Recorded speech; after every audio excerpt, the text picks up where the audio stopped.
Welcome, my friends, to another night of haunted whispers and lingering shadows. Tonight, we walk through a city that breathes with history where every street corner has witnessed centuries of triumph, tragedy, and blood. Boston, Massachusetts. It is a city of revolution, a birthplace of freedom, but also a place where restless spirits still pace along cobblestones, forever bound to the past. In Boston, history doesn't stay in the history books. It bleeds into the night air, rising from ancient graves, echoing inside theaters, and roaming hotel corridors long after the living have gone to sleep. So light your candle, close your door, and listen closely. These are the 25 most haunted places in Boston, and some say, if you listen closely, you might just hear the spirits breathing along with you. Boston's Granary Burying Ground is one of the most iconic graveyards in America. A resting place for revolutionaries, patriots, and countless souls whose names have been swallowed by time. Established in 1660, it stands at the heart of the city, surrounded by the bustle of modern life. In the light of day, it is a destination for tourists and history lovers, a solemn reminder of the sacrifices made to shape a nation. But when the sun fades and shadows stretch long across the crooked gravestones, the granary transforms. Its silence deepens, its presence thickens, and the dead stir in ways that defy explanation. The graveyard holds the remains of some of the most famous figures of the American Revolution: Samuel Adams, John Hancock, Paul Revere, and the victims of the Boston Massacre. Yet, it is not their honored spirits that most often reveal themselves. Instead, visitors speak of fleeting glimpses and whispers, strange shapes in the mist, and the sensation of being watched by unseen eyes. A thick, unnatural fog is said to roll across the grounds. Even when the night air is clear and still, through the haze, witnesses claim to see silhouettes darting between the stones, men in powdered wigs, women in colonial dresses, and children whose laughter once echoed centuries ago, but now emerges as hollow, chilling cries. Stories abound of the restless spirits who wander here. One account comes from a group of college students who slipped inside the cemetery after dark, daring each other to walk among the graves. At first, it was little more than a thrill, until one froze and pointed toward Samuel Adams's grave. A man was leaning casually against a marker, his form sharp in the moonlight, his tricorner hat casting a shadow over his hollow eyes. The students whispered nervously, thinking he was perhaps a costumed reenactor or a fellow trespasser. But before they could speak, the man gave a crooked smile and simply vanished into the air, leaving only the sound of footsteps crunching on gravel as if he were circling them unseen. The group fled in terror, convinced they had come face to face with something not of this world. Locals say that this is not an isolated encounter. Again and again, people report phantom footsteps pacing behind them, cold fingers brushing against their arms, and voices whispering names that no living throat could have uttered. Some tourists claim they felt their clothing tugged at by unseen hands, as though children were playing tricks from the other side. Others have described faint screams carried on the wind, as if executions from the city's past still replay themselves in the night air. Perhaps the most unsettling stories are tied to the grave of John Hancock. Visitors, standing near his marker, report feeling overcome with dizziness, as though the ground itself shifts beneath their feet. Cameras malfunction in this section of the cemetery, draining of power even when freshly charged. Photographs taken near his grave often reveal strange streaks of light, glowing orbs, or the faint outline of shadowy figures hovering close by. It is as if Hancock's legacy draws a kind of spectral energy, a reminder that even in death, some figures command attention. Then there are the children. Throughout its history, Boston endured waves of disease and hardship, and countless young lives were lost before reaching adulthood. Many of their small graves rest here, the inscriptions weathered and difficult to read. Visitors have spoken of hearing the sound of giggles in the dark, light and playful at first, before fading into cries. On certain nights, people walking past the gates claim to see tiny figures darting between the tombstones, chasing each other in a ghostly game that ended centuries ago. Their presence is not always frightening. Sometimes it feels sorrowful, a reminder of innocence stolen too soon. Yet, the sound of a child's laughter echoing through an empty graveyard is enough to chill even the bravest soul. Paranormal investigators who have explored the granary burying ground often describe it as a vortex of energy. EMF meters spike wildly. Recorders capture faint whispers. One investigator swore that while he was setting up equipment near Paul Revere's grave, a firm hand gripped his shoulder. Spinning around, he found himself alone, yet the imprint of fingers lingered on his jacket, as if someone had truly been there. Another team reported hearing the sound of horses' hooves clattering across the cobblestones just beyond the walls, only to find the streets outside utterly silent. The question is often asked, why is the granary so haunted? Perhaps it is the sheer number of souls interred there, many in unmarked graves, their stories forgotten. Perhaps it is the violent history of Boston itself, where executions, riots, and massacres left deep scars on the land. Or perhaps it is because these patriots and ordinary citizens alike still feel tied to the city they once called home, unwilling to rest until their presence is acknowledged. Today, thousands of tourists walk through the cemetery each year, snapping photographs and standing reverently before the graves of American heroes. But those who linger after the gates close, or who happen to pass by on a misty evening, sometimes catch glimpses of movement where there should be none, a shadow crossing the path, a figure watching from behind a monument, the sound of whispers too faint to understand. Boston's granary burying ground is more than a landmark. It is a place where history refuses to stay silent, where the past seeps into the present, and where the restless dead continue their nightly vigil. In the daylight, it honors the names that shaped a nation, but at night, it becomes something far older and more primal. It is a crossroads between the living and the dead, a place where the veil grows thin, and where those who wander too long may find that the shadows watching them are not shadows at all. The Omni Parker House Hotel in Boston is more than just a place to rest your head.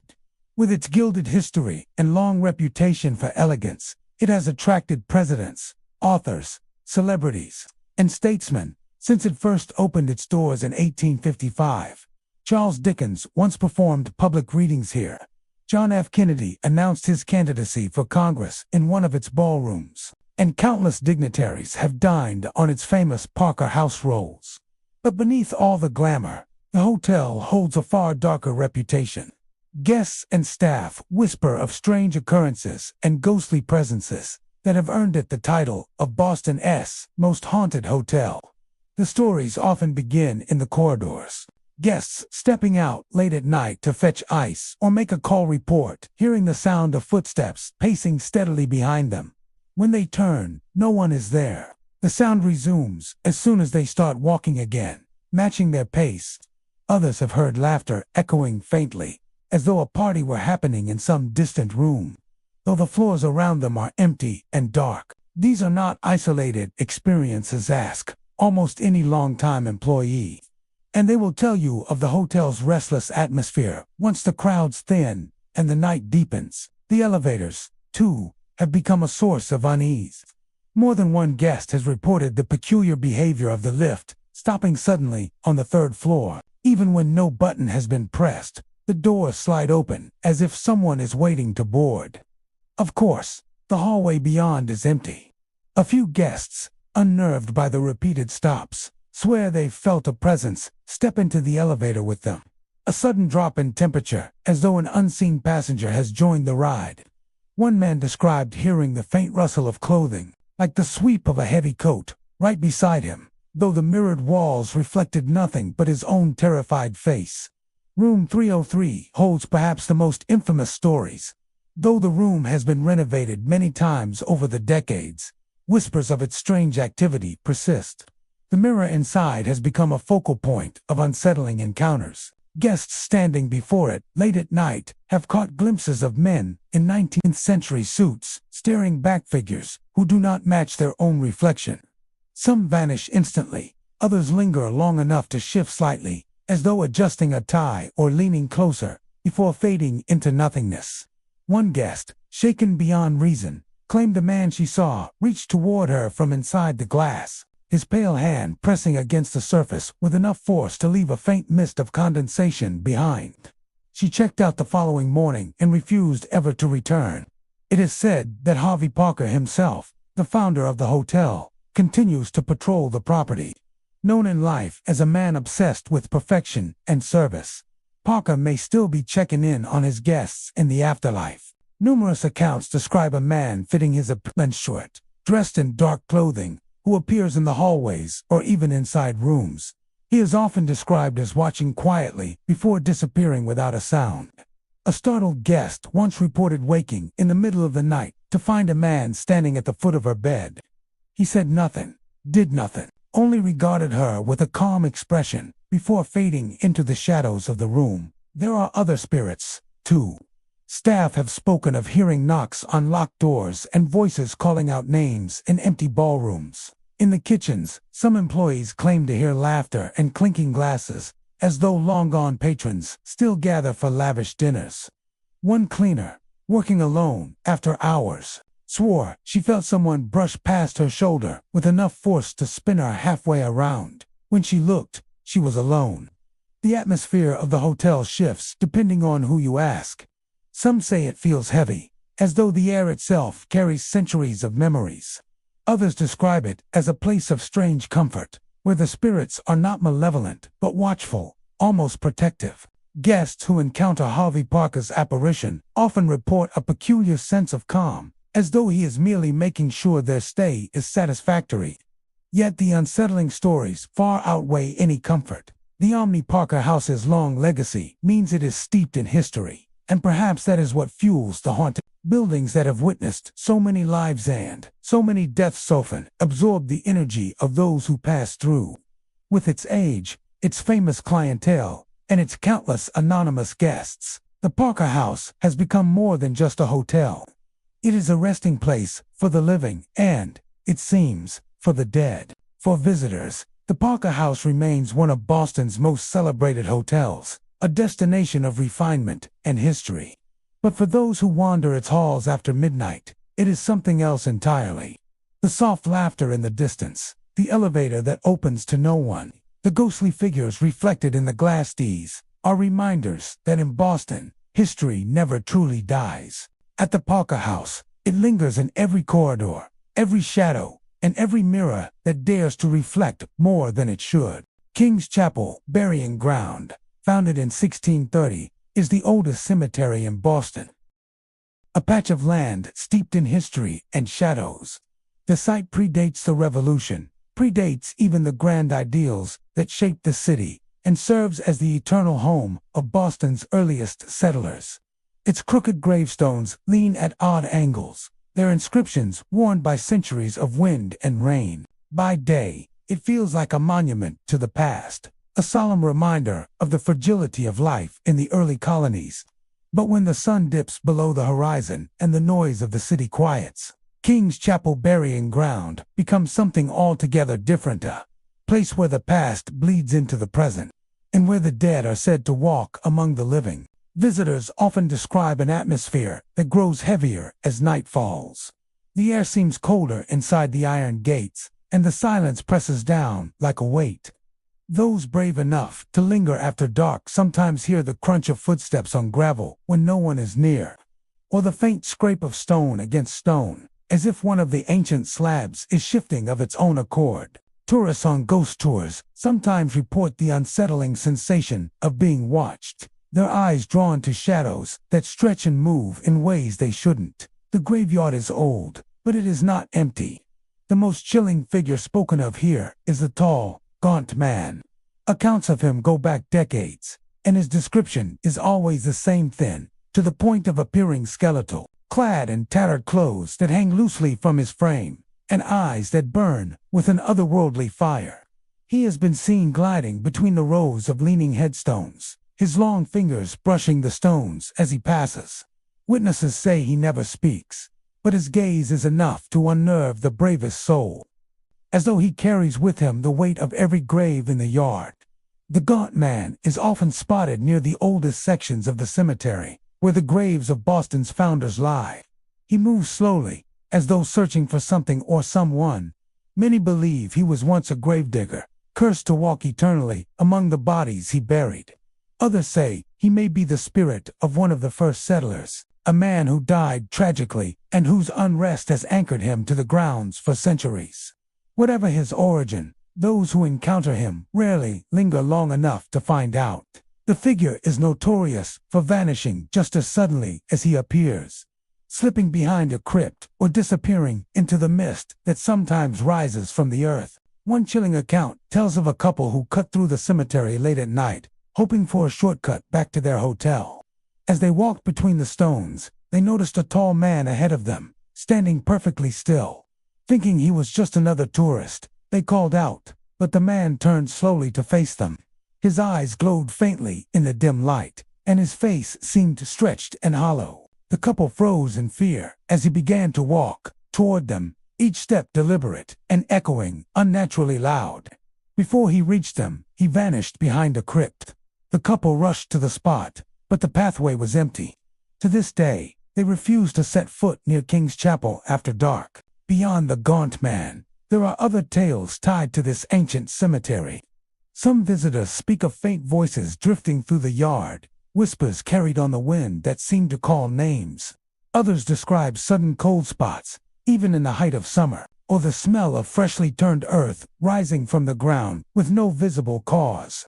Paranormal investigators have recorded unexplained knocks and voices, including a chilling instance where a voice on playback clearly said, "Stay with us." Some of the legends are tied to the cemetery's history. It is said that many graves were reused or bodies were moved without care during expansions, leaving restless spirits behind. Some historians whisper about unmarked mass burials, victims of disease or famine, laid to rest without ceremony. The gaunt man, some speculate, could be one of these forgotten souls, forever seeking acknowledgement among the more prominent names etched into stone. There is also the unsettling legend of the crypts. Visitors report seeing shadows dart behind them, yet when they approach, nothing is there. A few claim to have seen pale hands gripping the edges of the tombs, only to slip back inside as though something or someone were trying to climb free. Whether illusion or haunting, the images are enough to keep most visitors from straying too close to the crypt walls. Even the living have added their share of eerie encounters. One groundskeeper claimed that while working in the cemetery at dusk, he felt someone watching him. Turning, he saw the gaunt man standing silently among the graves. Heart-pounding, the worker shouted at him to leave, thinking it was a trespasser. But the figure remained still, unblinking. When the groundskeeper advanced, shovel in hand, the man simply dissolved into the evening mist. The worker resigned a week later, swearing he would never return to the place after nightfall. King's Chapel Burying Ground is a historic landmark, a testament to Boston's earliest days and the people who carved the city from the wilderness. But for all its historical significance, it is also a place of dread. Those who wander its paths after dark rarely forget the weight of its silence or the sensation of unseen eyes tracking their movements. Whether it is the spirit of a cursed gravedigger, the unrest of countless forgotten dead, or simply the imagination of visitors stirred by the ancient stones, one thing is certain: the past is not silent here. In Boston, history is everywhere, woven into the streets, the buildings, and the very soil. But at King's Chapel Burying Ground, history does more than linger. It reaches out from the earth itself, in the form of a tall, gaunt man with burning eyes. Forever wandering between the graves he may have once dug and who now waits in the shadows for the living to join him. The Cutler Majestic Theater, standing proudly in Boston since 1903, is more than just an architectural treasure. With its opulent chandeliers, velvet curtains, and elaborate gilded details, it embodies the golden age of performance halls. Over the decades, it has welcomed world-class actors, musicians, and audiences into its lavish interior. But while the living have graced its stage with countless performances, the Cutler Majestic is also home to an older cast spirits who refuse to bow out, who linger in the wings, watching, waiting, and sometimes joining the show in ways no script ever planned. Stories of the theater's hauntings have circulated for nearly as long as the building itself has stood. Actors rehearsing late at night often speak of a peculiar sensation, the feeling of being watched from the shadows, as if an invisible audience fills the seats. Some describe hearing the faint rustle of programs being opened, or the whisper of voices hushed in anticipation. Yet when the house lights are raised, the vast hall is empty. The stage, however, never truly feels alone. One of the most frequently seen spirits is the mysterious man in a tuxedo. Dressed in formal attire, he appears in the balcony, seated as though waiting for a performance to begin. Witnesses say he sits upright, hands resting neatly on his lap, his expression unreadable in the dim light.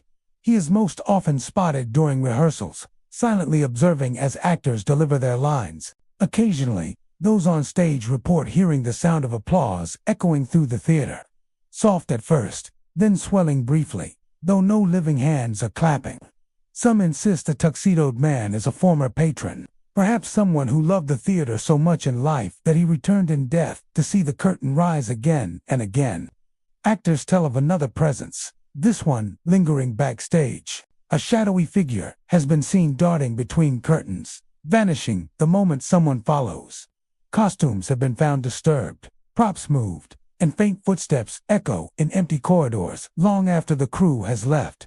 One actress swore she felt someone adjusting her costume during a performance, tugging at the hem of her dress just before she stepped into the spotlight. When she looked behind her, no one was there, but the sense of being guided, almost reassured, remained with her throughout the show. The theater also carries tales of a ghostly woman. Some claim she is dressed in Edwardian fashion, with a feathered hat and long gown, lingering near the aisles as though searching for her seat. Ushers arriving early to prepare the hall have reported catching sight of her drifting past the rows, her dress sweeping noiselessly across the carpet. On at least one occasion, a patron asked an usher about the woman in the old-fashioned outfit who had just walked into the theater. Yet no such woman had entered, and no ticket had been sold in her name. One of the eeriest experiences comes from the projection booth, where workers have described sudden cold gusts of air, as if a door had opened, though none exist. Equipment malfunctions without explanation, and some operators swear they felt a hand brush against their shoulder in the dark, only to find themselves alone. The sensation is often followed by the distinct sound of breathing just behind them, too close to be mistaken for anything else. Paranormal investigators who have visited the Cutler Majestic confirm much of the folklore. EMF detectors spike in the balcony, particularly in the seat where the man in the tuxedo is most often seen. Recordings have captured unexplained voices, including faint clapping and even the soft hum of a tune, as if someone were rehearsing their lines or warming up their voice from another world. One group recorded a chilling moment when, after asking if anyone was present, a faint male voice whispered, "Encore." Despite its hauntings, the spirits of the Cutler Majestic seemed tied not to tragedy, but to love of the theater itself. Unlike darker locations where violence or sorrow fuels unrest, this theater's ghosts appear as eternal patrons, actors, and crew members, unwilling to let go of the stage they adored. Some performers even say the spirits bring them luck. "It feels like they want us to succeed," one actor admitted, recalling how the mysterious applause boosted her confidence during a nerve-wracking rehearsal. Still, not every encounter is comforting. A few describe the tuxedoed man's stare as unnervingly intense, as though he is judging their performance with impossible standards. Others speak of shadows moving in the rafters, too large and deliberate to be tricks of the light. A stagehand once reported seeing a figure standing in the orchestra pit, arms folded, watching. When the lights came on, the pit was empty. He refused to work alone in the theater ever again. To this day, the Cutler Majestic continues to thrive as part of Boston's Emerson College. Students, staff, and audiences alike carry with them stories of the unexplained fleeting shadows, sudden chills, or the phantom sound of clapping echoing through the hall. Whether skeptics or believers, most agree the atmosphere inside the theater shifts when the house is quiet, as though the line between the living and the dead grows thinner beneath its glittering chandeliers. The theater remains a jewel of Boston's cultural scene. But it is also something more, a place where the love of performance refuses to die, where spirits linger, not out of torment, but out of devotion. And so, behind the velvet curtains, alongside the living performers, an eternal cast of shadows takes their place. They watch every rehearsal, every show, and sometimes, just sometimes, they let the living know they are still there, applauding from the darkness long after the last bow has been taken. Boston Common, America's oldest public park, is a place of verdant lawns, winding paths, and centuries of history. By day, it is a haven for picnics, joggers, and tourists marveling at the heart of the city. Children chase pigeons, couples stroll hand in hand, and the sunlight glints off the statues and fountains that dot the expansive grounds. Yet, beneath this idyllic surface lies a darker, more sinister side, revealed only when the sun dips below the horizon, when shadows stretch long and the park falls silent. For Boston Common has witnessed centuries of bloodshed, sorrow, and unrest, and the echoes of the past refuse to remain buried. Long before it became a public gathering space, the Common served as a site of punishment, a place where justice was executed with terrifying finality. Public hangings were carried out beneath a now vanished gallows, the rope snapping taut and swinging condemned men into the chill night air. The ghosts of those executed here are said to linger, invisible yet ever present, their despair and anger woven into the very soil. Many who walk near the spot of the old hanging tree report a sudden tightening in their throats, a sensation of being grasped by unseen hands, as if the executioner's rope is still in play. Those who feel it often shiver uncontrollably, the chill running down their spines long after leaving the area. The park also bears witness to the violence of the Revolutionary era. During the British occupation, soldiers encamped on the Common, drilling and patrolling the grounds with cold discipline. Some visitors late at night swear they hear the crunch of boots on frost-hardened grass, the rattling of muskets as phantom troops march past, their tattered uniforms catching the moonlight in fleeting glimpses. Passers-by have reported cries of the wounded carried on the wind, faint but distinct, the agonized moans of men long dead. On particularly dark nights, one might glimpse shadowy figures crossing the lawns, disappearing into the fog before a second glance can confirm their presence. Duels were another dark chapter in the Common's history. Gentlemen would face each other at dawn, pistols drawn, honor and pride at stake. Some say that those who fell never left, their spirits trapped in the park by the violence that ended their lives. Witnesses have described flashes of light in the early morning mist. Even in the middle of the city, in the modern hustle of Boston, the park's past seeps quietly through the present. Modern visitors occasionally feel the weight of these histories pressing upon them. A jogger on the quiet paths has felt invisible hands grip her shoulders, turning her abruptly as if warning her to leave. Someone sitting near the central fountain has reported whispers in an unintelligible accent, punctuated by sharp commands and murmurs of pain. Children playing too late in the evening have claimed to see soldiers standing silently along the edge of the trees, their faces obscured, their muskets at their sides. Cameras have captured misty forms that appear to drift across the fields, or orbs of light that defy explanation. The Common's energy is strongest near its historical landmarks. The Soldiers and Sailors Monument, for instance, is a magnet for strange occurrences. People report shadows moving against the stone, as if figures frozen in marble had stepped down into reality. On fog-laden nights, phantom drums and the creak of military harnesses can be heard echoing faintly across the park, accompanied by the soft, sorrowful sounds of muted trumpets. Even in areas far from the monuments, the park seems alive with the restless energy of centuries. One particularly chilling encounter comes from a man walking home late after a night in the city. As he crossed an open expanse of grass, a sudden icy wind swirled around him, carrying the distant sound of marching. He looked up to see figures forming in the mist, men in British redcoats and tattered colonial uniforms, their muskets slung over shoulders, faces pale and eyes hollow. They advanced slowly, silently, until he froze, unable to move, hearing the thud of phantom boots echoing in time with his own heartbeat. When he blinked, the soldiers had vanished, leaving only the lingering scent of gunpowder and damp earth.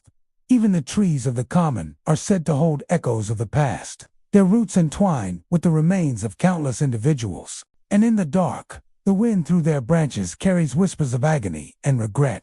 Some have described hearing faint cries for help, or the frantic footsteps of men fleeing unseen assailants.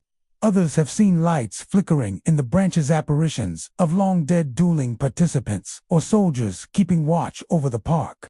Despite its beauty and popularity during the day, Boston Common transforms at night into a place of tension and haunting. The history of executions, duels, and military occupation saturates the air with energy that refuses to dissipate. The park becomes a theater of echoes, where phantom soldiers march, unseen ropes tighten around throats, and the cries of the long dead drift softly on the wind. Those who venture into the common after dark are often unprepared for what they encounter.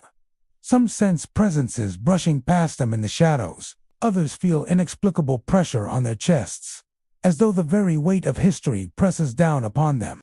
Even if nothing is visible, the air is charged with a palpable sense of watching, restless, vigilant, and unforgiving. Boston Common is more than a park.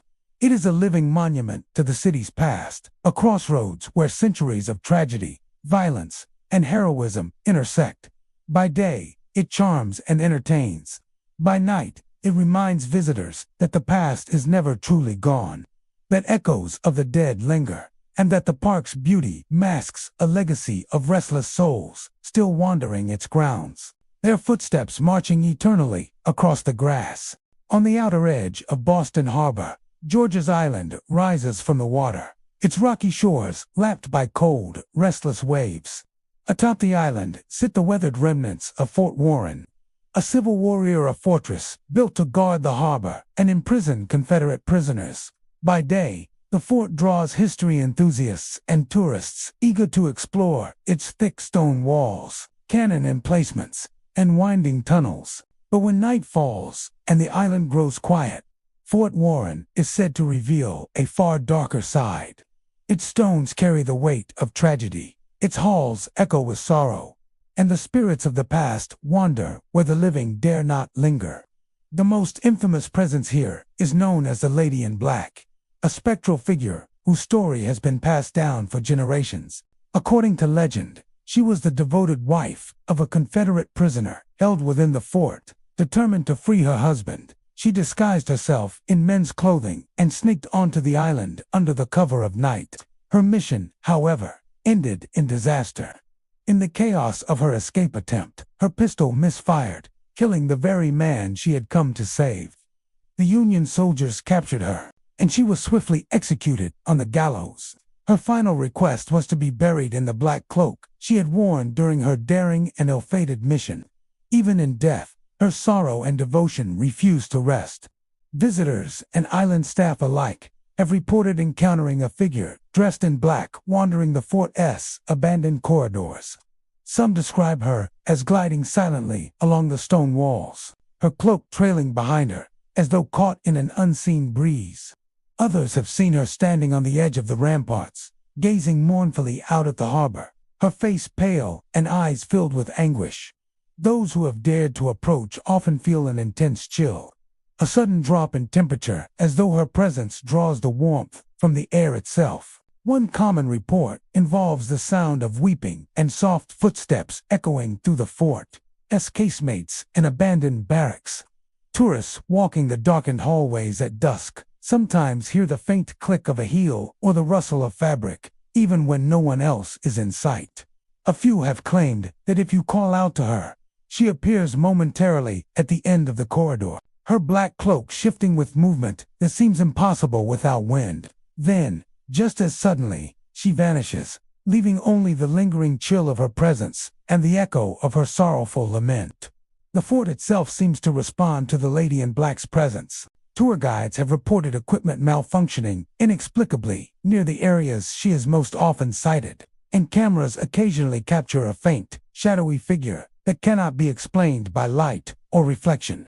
Some visitors swear they have felt a gentle brush of fabric against their arms, as though the lady in black passed close enough to make physical contact. The feeling is fleeting but unmistakable, a reminder that her spirit still roams the island, caught between devotion and despair. It is not only the lady in black who haunts Fort Warren. The fort has been home to countless prisoners, soldiers, and workers over the decades, many of whom left under grim circumstances. Some visitors report hearing muffled voices, chains rattling, or doors creaking without cause. Others have glimpsed shadowy figures flitting across the courtyards, vanishing into walls or stone staircases. Locals claim that on quiet nights, the fort is alive with echoes of the past, the pounding of soldiers' boots, the murmur of guards, and the anguished cries of prisoners who never saw freedom. The Lady in Black's legend endures partly because of the intensity of her devotion.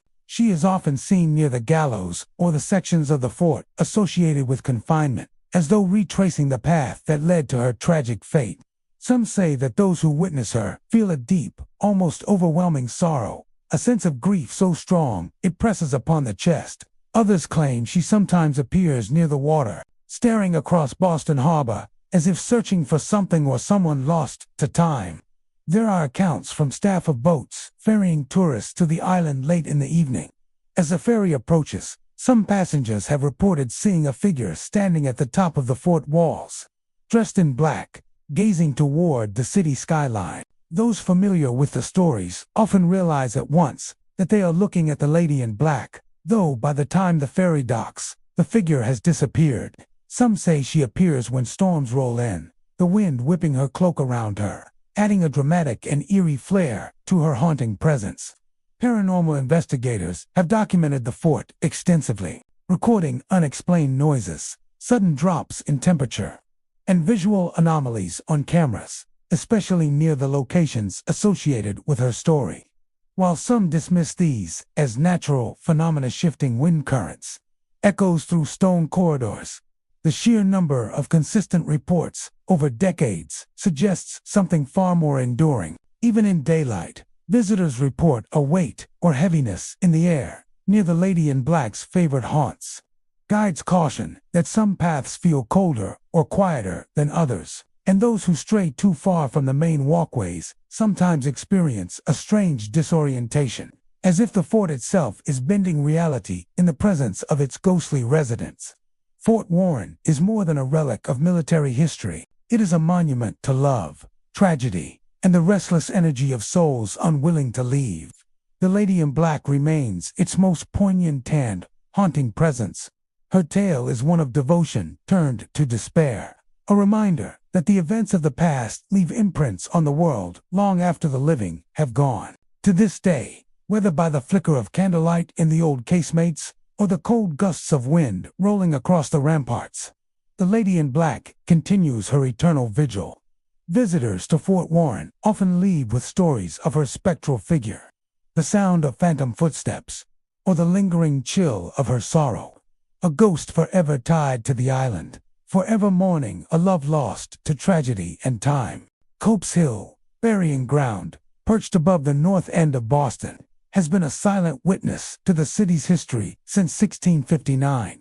Its weathered stones lean precariously, etched with names that tell stories of Puritan ministers, freed slaves, and generations of Boston's earliest citizens. By day, the cemetery is a solemn, almost meditative space for visitors eager to explore centuries of history. But as night falls and shadows stretch across the uneven ground, Copp's Hill takes on an entirely different character, one where the restless dead seem unwilling to remain silent, and where the echoes of Boston's darkest chapters still linger.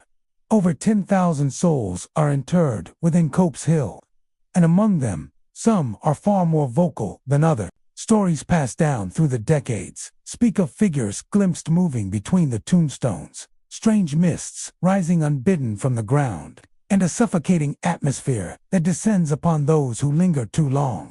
The cemetery's winding paths, once trodden by mourners, now appear as corridors, where the living and dead brush against each other in ways that defy explanation. Perhaps the most infamous spirit said to haunt Cope's Hill is that of Reverend Increase Mather, a powerful Puritan preacher whose sermons helped fan the flames of the Salem witch trials. Known in life for his fiery temper and unyielding moral authority, it is said that Mather's presence has not faded with death. Visitors to his tomb report an oppressive heaviness in the air, a sense of invisible eyes boring into their souls. Some have felt a sudden pressure on their chests, as if the preacher himself were passing judgment. One tourist described an overwhelming sensation of guilt while standing near Mather's gravestone, despite having no connection to the trials or the sins of that era. Locals often joke that Mather's spirit is still keeping the city morally in line, though few find the experience amusing. Accounts of encounters with the Reverend vary, but the core details remain consistent. Witnesses speak of a tall, spectral figure, draped in the dark robes of a Puritan minister, appearing suddenly among the graves. His eyes burn with an unnatural intensity, and his mouth opens as if to deliver a sermon from beyond the grave, but no sound emerges. Some have claimed that in these moments, the air around him seems to thicken, becoming difficult to breathe, and the temperature drops sharply, sending chills down the spine. When observers step back, the figure vanishes as abruptly as it appeared, leaving behind an unsettling silence that feels heavier than the night itself. But Reverend Mather is not the only presence reported at Cope's Hill. The cemetery is known for shadowy figures that flit between the older stones. Their forms vague and shifting. Some have been described as children, running along the paths in spectral play, while others take the shape of men and women, dressed in colonial attire. Whispers ride the wind along the hill, faint but intelligible to those who strain to listen. The voices are often pleading or accusatory, reflecting a past steeped in both hope and tragedy.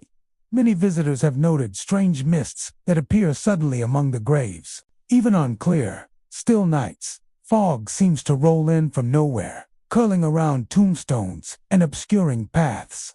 In these moments, the cemetery feels less like a resting place and more like a stage set for the unresolved dramas of the past. People walking the grounds have claimed to see figures materialize within the fog, only to vanish when approached. Some say these are the spirits of the freed slaves, ministers, and ordinary townspeople whose lives ended too soon or too violently. The cemetery's location on a hill overlooking the harbor adds to its eerie ambience. From the vantage point of Cope's Hill, the lights of modern Boston sparkle in the distance, a stark contrast to the centuries of hardship that occurred below. Ghost hunters and paranormal investigators who have explored the grounds frequently record inexplicable phenomena. EMF spikes near Mather's tomb, cold spots that defy the season, and audio recordings capturing low, mournful moans or whispered words that seem almost human. One investigator swore that as he walked past the oldest section of the cemetery, he felt an invisible hand press firmly against his shoulder, followed by the sensation of being slowly guided backward. Despite the fearsome stories, some visitors describe a haunting beauty in Cope's Hill burying ground. The cemetery embodies the weight of history, a place where the living can feel the lives of those long gone. Shadows stretch unnaturally long among the stones. The wind carries voices from centuries past, and the feeling of being watched is ever present. But that watchfulness is not always threatening. It can be mournful, sorrowful, or even solemnly protective. The spirits of Cope's Hill seem to insist that the dead are remembered, their stories acknowledged, and their resting places respected. Even the casual observer cannot escape the weight of the past here. On quiet nights, the crunch of gravel underfoot may seem amplified, echoing like the footsteps of unseen parishioners or mourners long gone. A bench may feel suddenly cold to the touch, or a handrail unexpectedly icy, as if a spirit brushed past. The longer one lingers, the more intense the sense that Cope's Hill is alive not with the living, but with the memories, regrets, and unresolved emotions of those buried within it. Cope's Hill burying ground is a testament to Boston's earliest days, a resting place for influential figures and ordinary souls alike. But it is also a place where history refuses to remain silent, where the dead walk among the living, and where Reverend Increase Mather still presides over his flock with a stern, spectral gaze. For those who wander its paths after dark, The cemetery offers a chilling reminder that the past is never truly gone, that the weight of judgment and memory endures, and that some spirits, no matter how many centuries pass, remain unwilling to rest. Here, amidst leaning gravestones and shadowed paths, the echoes of Boston's earliest days linger. The whispers of children, the spectral footsteps of ministers, and the fiery gaze of Reverend Mather create an atmosphere heavy with both history and haunting. Cope's Hill Burying Ground is not merely a cemetery, it is a place where the past breathes, watches, and waits, eternally entwined with the living who dare to step inside. The Boston Athenaeum, founded in 1807, stands as one of the oldest independent libraries in the United States. With its towering shelves, rare collections, and quiet reading rooms, it has long been a sanctuary for scholars, writers, and anyone in search of knowledge. Marble staircases wind gracefully between floors, and the scent of aged paper and polished wood fills the air.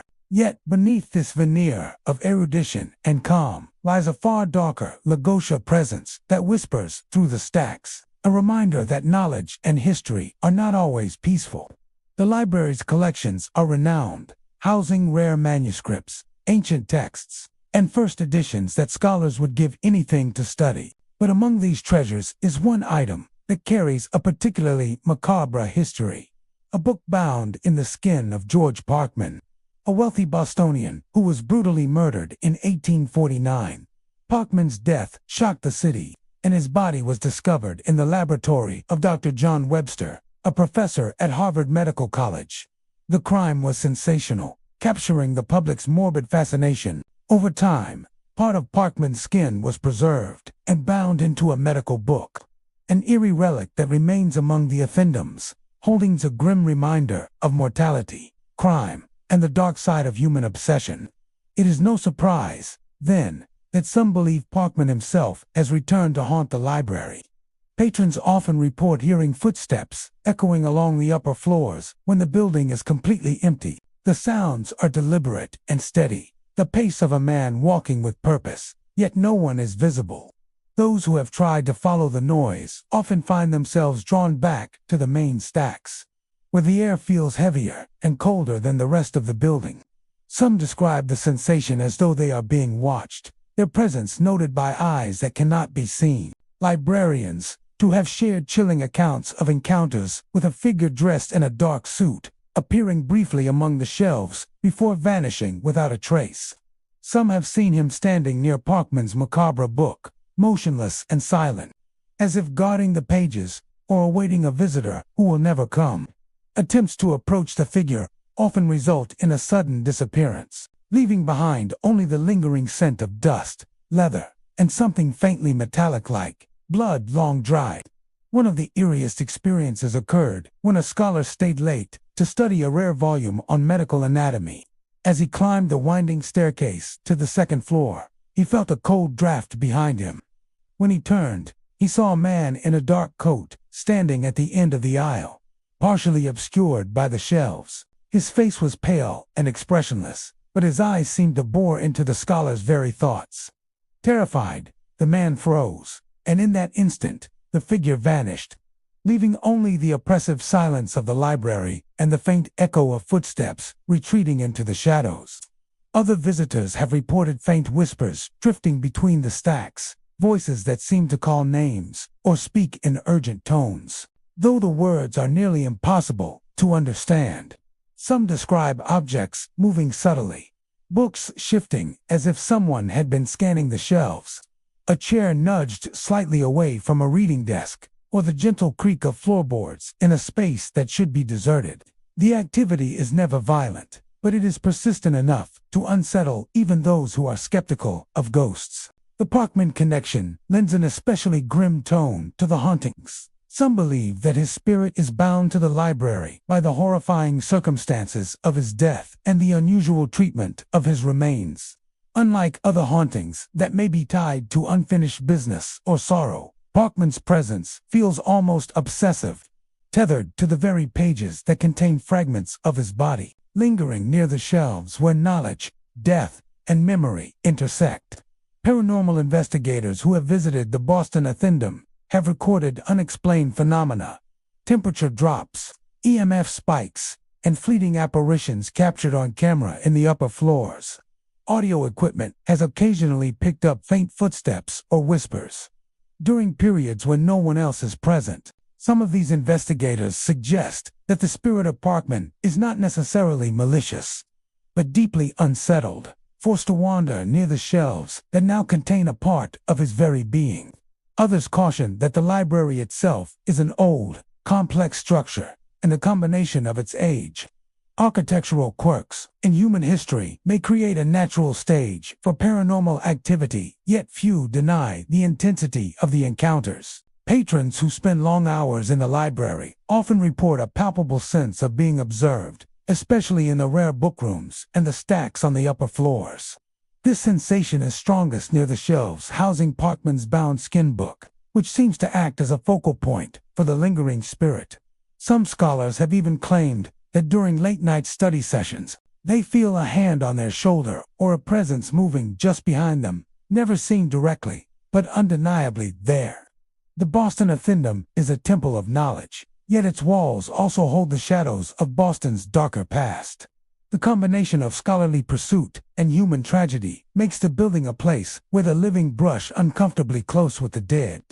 George Parkman's spirit, tethered to his own macabre remains, appears as a cautionary figure, a reminder of mortality, obsession, and the ways in which history can linger long after the living have moved on. For those who wander the Athenaeum at night, the experience is unforgettable. The quiet reading rooms, the dimly lit stacks, and the faint echoes of footsteps all contribute to a sense that the library is more than a repository of books. It is a place where memory, crime, and the supernatural converge.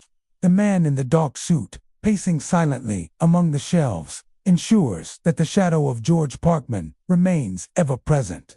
A ghost wandering among the volumes that preserve both knowledge and his enduring, haunting story. In Boston, history is alive in the streets, in the old buildings, and in the libraries. But within the Boston Athenaeum, history takes on a spectral form, walking among the stacks, lingering near the rarest books, and reminding all who enter that some stories are never truly finished, and some spirits never truly rest. The Colonial Theater, nestled in the heart of Boston, has been a cornerstone of the city's cultural life for over a century. Its ornate facade, gilded interiors, and sparkling chandeliers speak to an era of elegance and artistry. For generations, audiences have flocked to the Colonial to witness the magic of live performance actors, breathing life into stories, musicians filling the halls with melody, and stagehands orchestrating the unseen movements that make the theater come alive. Yet, for all its history and glamour, the Colonial Theater holds a secret world beyond the footlights, one where the line between the living and the dead is faint and wavering. Those who work late-night rehearsals often speak of a presence in the balcony, a figure dressed in a bowler hat, sitting silently and watching the stage. The man never speaks, never moves, yet his attention is unmistakable. Actors have recounted feeling the weight of his gaze, a quiet, piercing observation that follows their every movement. When the lights rise and the theater empties, he remains. Ushers and staff sometimes glance toward the balcony only to find it empty. Yet in photographs taken during rehearsals, a shadowy figure appears in the very spot where he is often seen. It is as if the man exists in a space between the world of the living and that of the departed, forever captivated by the stage he loved. Some believe the bowler-hatted figure is the ghost of a patron who died during a performance decades ago. Stories suggest that he was a man of refinement, a devoted theatergoer whose final moments were spent in awe of the actor's craft. He never had the chance to rise and leave, his life ending mid-show. Now, his spirit lingers, attending every performance, silently applauding and following the movements of the performers he adored in life. Many who have encountered him describe a sense of both fascination and unease, as if the theater itself has become a living vessel for memory and obsession. Rehearsals late at night are when the theater seems most alive with spectral activity. Actors report hearing soft footsteps in empty corridors, the faint rustle of clothing backstage, and whispers that drift from the stage into the wings. Some have felt a sudden chill in otherwise warm rooms, a cold breath on the back of their necks, or a tug at the hem of a costume when no one is near. Lights flicker unexpectedly, props shift slightly, and doors that should be locked occasionally creak open, as though inviting someone or something to enter. The Colonial Theater is not only haunted by the bowler-hatted patron. Staff have described fleeting shadows crossing the stage, figures that vanish the instant they step into the beam of a spotlight. One stagehand recalled a time when he was setting up a prop in the orchestra pit late at night. He heard soft clapping echo from the seats above, and when he looked up, the balcony was empty. Another worker claimed that while sweeping the aisles, he glimpsed the reflection of a man standing in a box seat that had long been closed to the public, only for the figure to disappear when he blinked. Actors sometimes feel an invisible presence beside them during rehearsals, a kind of quiet encouragement or scrutiny. One young actress described a cold sensation passing along her arm as she performed, accompanied by a faint, almost imperceptible sigh. She later realized it coincided with the bowler-hatted man appearing in the balcony, his gaze following her every gesture. Rather than malevolent, his presence seems to be one of devotion and admiration, yet the intensity can be overwhelming, a constant reminder that the theater holds more than the living audience. The ghost's influence appears strongest during emotionally charged performances.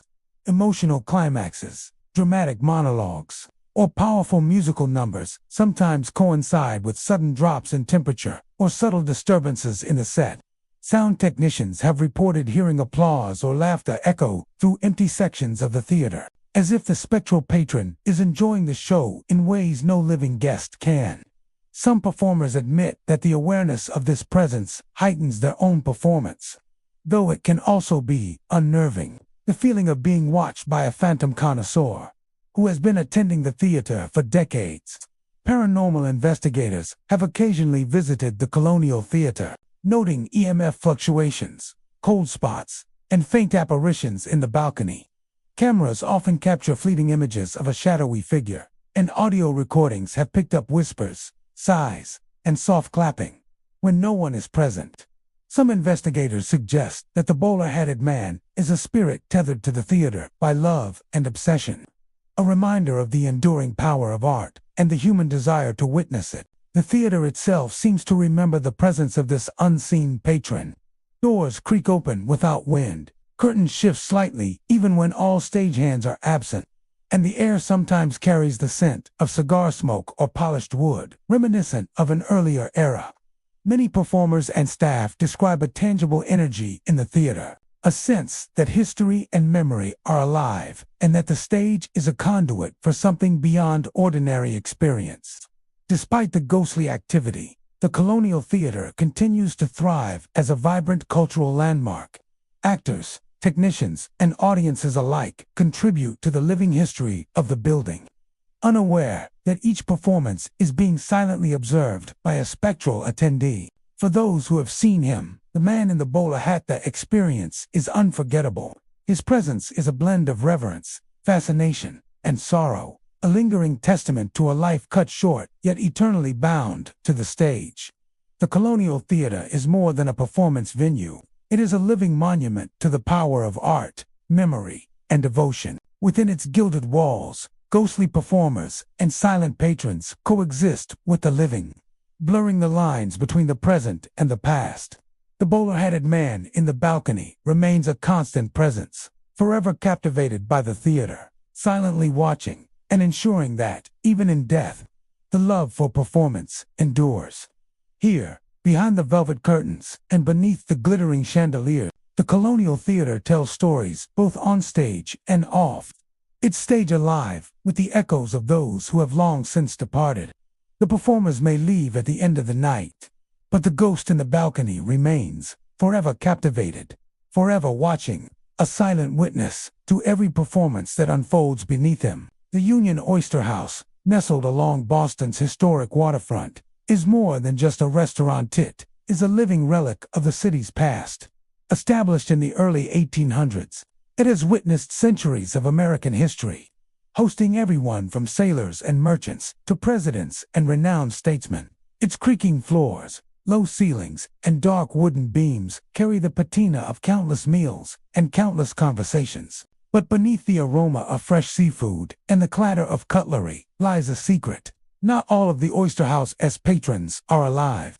The most famous of these spectral diners is said to be Daniel Webster, the great statesman and orator who played a pivotal role in shaping the United States during the early 19th century.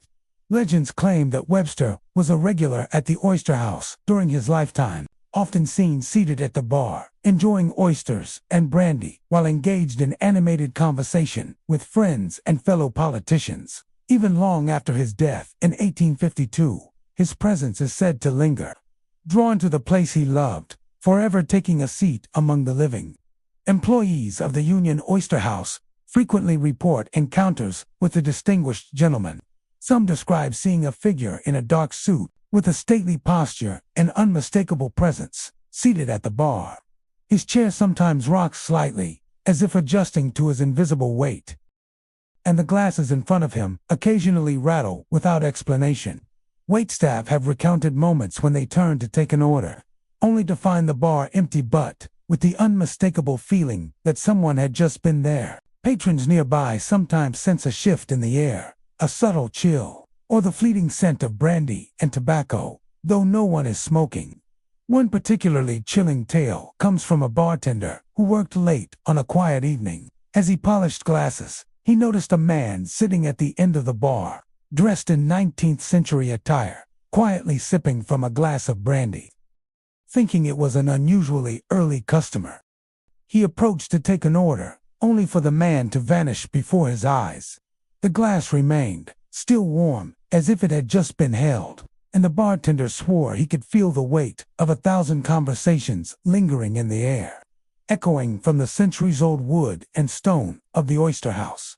The ghostly presence of Daniel Webster is not confined to visual sightings. Waitstaff often report subtle disturbances, chairs shifting slightly, menus falling to the floor, and silverware rattling in a rhythmic manner that seems almost intentional. Some have heard the faint sound of footsteps moving along the creaking wooden floors in areas where no one else is present. Patrons occasionally feel an inexplicable pressure in the air, a subtle awareness of being watched by an unseen observer, dignified and imposing. Stories suggest that Webster's spirit is drawn not by malice or unrest, but by fondness and habit.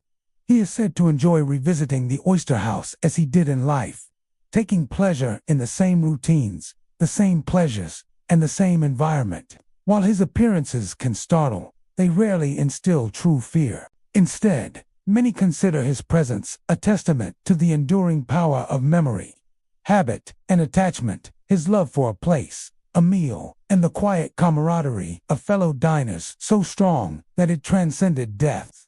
There are also tales from patrons who have unknowingly encountered him. Some have felt an empty chair beside them shift slightly, as if someone had just seated themselves. Others have glimpsed a figure moving behind the bar, or seen a shadow cross the doorway, too solid to be a trick of light, yet disappearing before it can be acknowledged. Even those who remain skeptical often admit to a subtle, unexplainable feeling that the building itself hums with a history that cannot be ignored. One of the most vivid stories involves a group of tourists celebrating a birthday in the restaurant. As they toasted with glasses of wine, the sound of another glass clinking echoed from the bar, though no one else was present.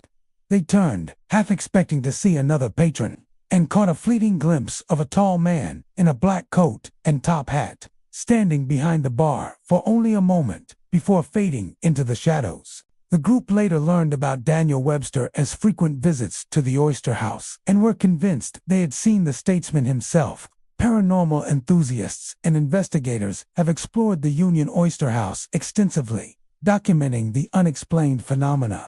EMF readings spike near the bar, where Webster is most often seen, and thermal imaging occasionally captures fleeting figures or unusual heat signatures in empty rooms. Audio recordings have picked up faint clinking and murmured conversations that cannot be attributed to any living person. While some argue these experiences can be explained by the old building's natural creaks, drafts, and acoustics. The consistency and specificity of the reports, particularly the sightings of a man matching Daniel Webster's appearance, lend a sense of undeniable authenticity. The Union Oyster House continues to operate as it always has, a bustling restaurant steeped in history. The floors may creak beneath the steps of servers and diners, but for those attuned to the building's past, each sound carries the echo of generations. And amidst the chatter, the clinking of glasses, and the scent of seafood, the ghost of Daniel Webster remains, seated at the bar as he did for over a century, enjoying oysters and brandy, silently witnessing the unfolding stories of the living. In this way, the Union Oyster House is more than a restaurant. It is a living museum of memory and history, where the past refuses to remain unseen. The presence of Daniel Webster reminds all who enter that time is fluid, that those who loved life may linger long after death, and that sometimes even a ghost simply wishes to return to a familiar seat, savor a favorite drink, and enjoy the company of the living for just a moment longer. Here, beneath the warm glow of lanterns and chandeliers, the history of Boston is not only remembered, is experienced, shared quietly through the movements and murmurs of a spirit who refuses to leave, ensuring that the city's oldest, continuously operating restaurant is haunted by a past that will never be forgotten. The Massachusetts State House, with its iconic golden dome gleaming over Boston's Beacon Hill, is a symbol of political power and history. Built in 1798, it has served as the seat of government for the Commonwealth of Massachusetts for more than 2 centuries, witnessing the passage of countless laws, debates, and historic decisions. By day, its halls are bustling with lawmakers, staff, and tourists drawn to its historic architecture and rich political heritage. But after the sun sets and the last visitor leaves, the building transforms. Its marble corridors, ornate chambers, and shadowed stairwells become a stage for a very different kind of presence, one that whispers, moves, and observes from the corners of history. The Massachusetts State House is reputed to be one of Boston's most haunted public buildings, with paranormal activity reported for decades. Security personnel working the late-night shifts have described a variety of strange occurrences.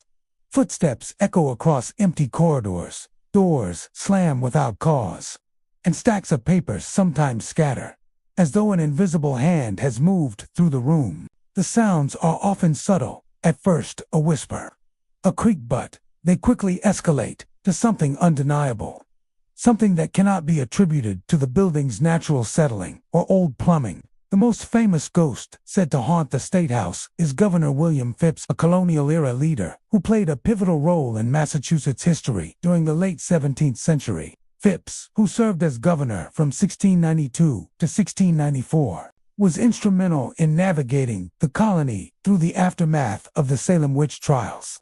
He is buried beneath the State House grounds, and many believe that his spirit rises at night, walking the halls that echo with the weight of legislative decisions and the ghosts of the past. Witnesses describe a tall figure in period clothing, sometimes seen pacing in the shadowed corners of legislative chambers or lingering near the governor's office, as though ensuring that history is never forgotten. Late-night security guards often recount hearing voices conversing in hushed tones, sometimes forming coherent phrases, sometimes a mere murmur, drifting through the grand hallways. Papers on desks may shift, as if moved by an unseen hand, and heavy doors sometimes swing open or shut without explanation. Some claim to have felt sudden chills or a drop in temperature in particular rooms, especially near the offices of historic governors, or along corridors lined with portraits of past leaders. In some cases, the chill is accompanied by a feeling of being observed, the sense that invisible eyes are tracking every movement, every breath. Visitors exploring the State House after hours have reported shadowy figures darting across marble floors, only to vanish when approached.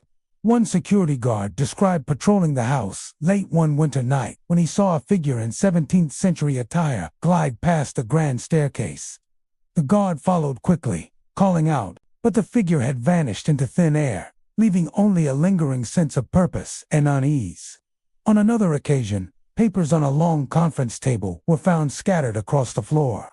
Though no one had entered the room for hours, those who cleaned up the mess later spoke of a sudden, unexplained gust of cold air that seemed to come from nowhere.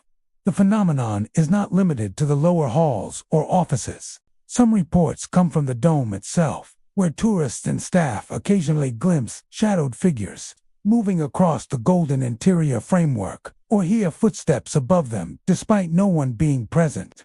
Late-night tours, though rare, have sometimes been cut short after staff experienced the sensation of being guided doors sometimes, chased through the corridors by unseen hands. Governor Phipps's spirit, many believe, is tied to both the history and the justice of the State House.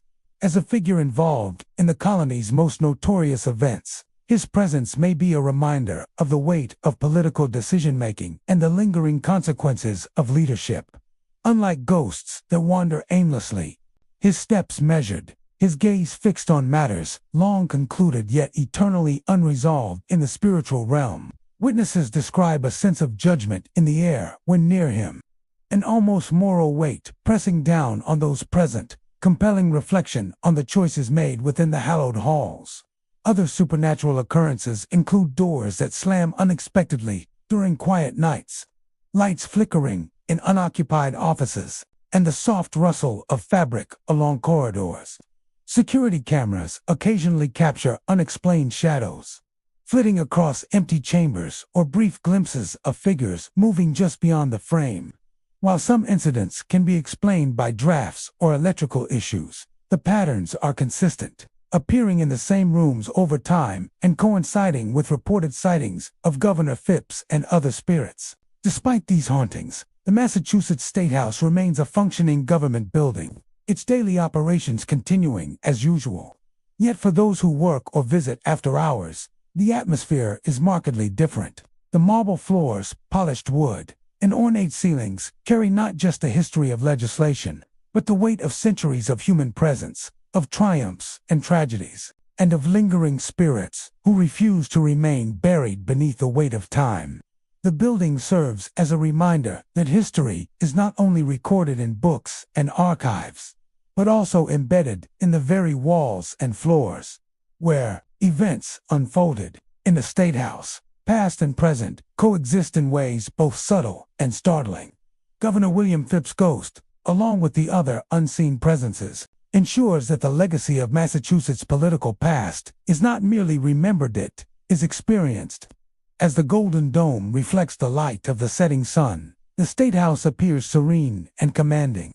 But after dark, when the halls grow quiet and shadows lengthen, it becomes clear that this historic building is more than a seat of government. It is a crossroads of the living and the dead, a place where footsteps from centuries past echo endlessly, and where Governor Phipps and other spirits continue their eternal vigil, pacing the marble floors and watching over the chambers where history was made.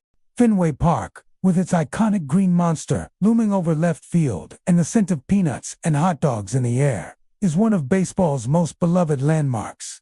Since opening in 1912, it has been the home of the Boston Red Sox and a stage for unforgettable moments in sports history. By day, the stadium bursts with energy, with fans cheering, vendors calling out their wares, and players chasing the dream of victory. Yet, when the crowds leave, the gates close, and the lights dim, Fenway Park takes on an entirely different atmosphere, one where the echoes of the past refuse to remain silent, and the spirits of baseball legends and anonymous spectators alike seem to linger. Players, staff, and late-night security personnel have long reported strange occurrences throughout the stadium. Empty seats often appear to be filled with phantom fans, and the distant sound of cheering sometimes drifts through the corridors and concourses when no one is present. Some describe hearing the crack of a bat connecting with a ball, the squeak of leather gloves, and the shout of a batter rounding the bases, all echoing through the night as though a game is in full swing even when the field lies deserted. It is a haunting reminder that Fenway's history is not only in the record books, it lingers, alive and restless. Among the park's most famous spectral residents is said to be Ted Williams, the legendary Red Sox outfielder, known as the Splendid Splinter. Staff and players have claimed to catch glimpses of a tall figure moving near the batting cages late at night, often wearing the distinctive Red Sox uniform. He is said to practice swings in the shadows, pausing to adjust his stance or follow an imaginary pitch. Some players have reported a sudden breeze while warming up, as if an unseen presence is walking alongside them, silently offering advice or simply observing. Those who have seen him describe a sense of awe mixed with unease, feeling that one is in the presence of a master. Even long after his death in 2002, Fenway Park's hauntings are not limited to its baseball legends. Many have reported hearing the laughter of a child in the upper bleachers, a joyful sound that seems out of place in the empty stadium. Some security guards claim they have seen fleeting glimpses of a small figure darting between seats, only to vanish when approached. Others describe hearing the soft padding of tiny feet on concrete steps, the sound of a ball bouncing, and the echo of a child's delighted exclamations. Whether this spirit is a fan who met an untimely end, a child from Fenway's early days, or simply the lingering energy of youthful excitement, the presence is unmistakable and often accompanied by an inexplicable feeling of warmth amidst the otherwise cold and empty stands. Late-night patrols of the stadium frequently produce unexplainable phenomena. Lights in empty locker rooms flicker, doors creak open, and the faint smell of leather and rosin seems to drift through hallways. Some staff have reported equipment moving on its own bats, leaning against walls, gloves shifting slightly on benches, and balls rolling across the floor as if kicked by an invisible foot. Cameras set up to monitor the field occasionally capture anomalies, shadows darting across the turf, or glimpses of figures on the sidelines where no one is present. Many who encounter these occurrences agree that the stadium feels alive after dark in ways that go beyond structural noises or natural explanations. Players practicing late at night have occasionally felt a presence on the field, a sense of being watched from the dugout or the stands. Some have paused mid-swing or mid-pitch, certain that another pair of eyes is tracking every movement. When they turn, nothing is there, but the feeling persists. Coaches describe hearing phantom cheers when a swing lands perfectly, only to realize they are alone. Groundskeepers have recounted seeing lights flicker in the press boxes, or hearing the faint click of cleats against concrete stairs where no one could possibly be. Fenway's history is steeped in triumph and heartbreak, and some believe that these lingering spirits are drawn not by malevolence, but by devotion and memory. Ghosts like Ted Williams, who dedicated his life to the sport, or the anonymous child spirit, who represents the joy and excitement of fans over generations, seem tied to the stadium by passion. Their presence is often subtle but persistent, a quiet tribute to the magic that Fenway Park has held for more than a century. The park itself seems to amplify these occurrences. Its old architecture, the narrow corridors, towering stands, and echoing concourses creates perfect conditions for sounds and shadows to behave in unusual ways. Yet the consistency of reports over decades and the specificity of sightings lends credibility to the idea that something more than architectural quirk is at play. Many who work or play at Fenway Park late at night describe a tangible energy, a sense that the stadium remembers every game, every cheer, and every moment of triumph or despair. Even for those skeptical of the supernatural, there is an undeniable aura to the empty ballpark at night. The moonlight glints off the green monster, the flags flutter in the wind, and the scent of the field, fresh-cut grass, dirt, and leather fills the air. In that quiet, it is easy to imagine the ghostly crowds returning to their seats, the players stepping to the plate once more, and the spirits of Fenway's legends pacing the dugout and the outfield, repeating actions they loved in life. Fenway Park is more than a stadium. It is a living museum of baseball history, a place where time bends and memory lingers. The crack of the bat, the cheer of the crowd, and the laughter of a child are never truly gone. They echo in the empty stands, haunt the corridors, and walk the field long after the last game has ended. From the ghost of Ted Williams near the batting cages to the unseen child in the bleachers, Fenway Park reminds all who enter that baseball is not only about the present, it is a bridge to the past, alive with the spirits of those who loved the game most deeply. The Old South Meeting House, standing proudly on Washington Street in Boston, is a cornerstone of American history. Built in 1729, it served as a gathering place for colonial citizens, where sermons were delivered, debates raged, and revolutionary plans were hatched. Most famously, it was within these walls that the colonists debated and organized the Boston Tea Party, a pivotal act of defiance against British rule. Today, it stands as a museum and historical site, welcoming tourists eager to step back in time. But when the crowds leave and the building grows quiet, the meeting house transforms. The echoes of fiery debates and fervent protests seem to linger in the air. And those who linger after hours often feel the presence of the past in ways that are far more than historical. Visitors frequently report strange auditory phenomena. In the empty meeting rooms, the faint sound of voices can be heard, rising and falling, as though a debate is still underway. Some swear they hear the passionate shouts of no tax and liberty or death, echoing through the halls. The words carry a weight and intensity that seems almost physical, pressing upon the chest of anyone standing nearby. Tour guides recount instances when these phantom voices have startled visitors, the room suddenly alive with the fervor of centuries-old arguments, even though no living person is speaking. Shadowy figures are also a common sight at the Old South. Meeting house guides and staff have seen men and women in colonial attire, their forms flickering at the edges of vision, sometimes appearing to cross the room or take a seat in the pews. These figures vanished when approached, leaving behind only the impression of movement and the faint scent of wood smoke and old parchment. One guide described seeing a figure leaning over a table, appearing to write notes or deliver instructions, only for the chair to sit empty moments later. The impression left behind is one of purpose and urgency, as if the spirits are still intent on shaping the decisions that once mattered so profoundly. The building itself seems to resonate with energy from the past.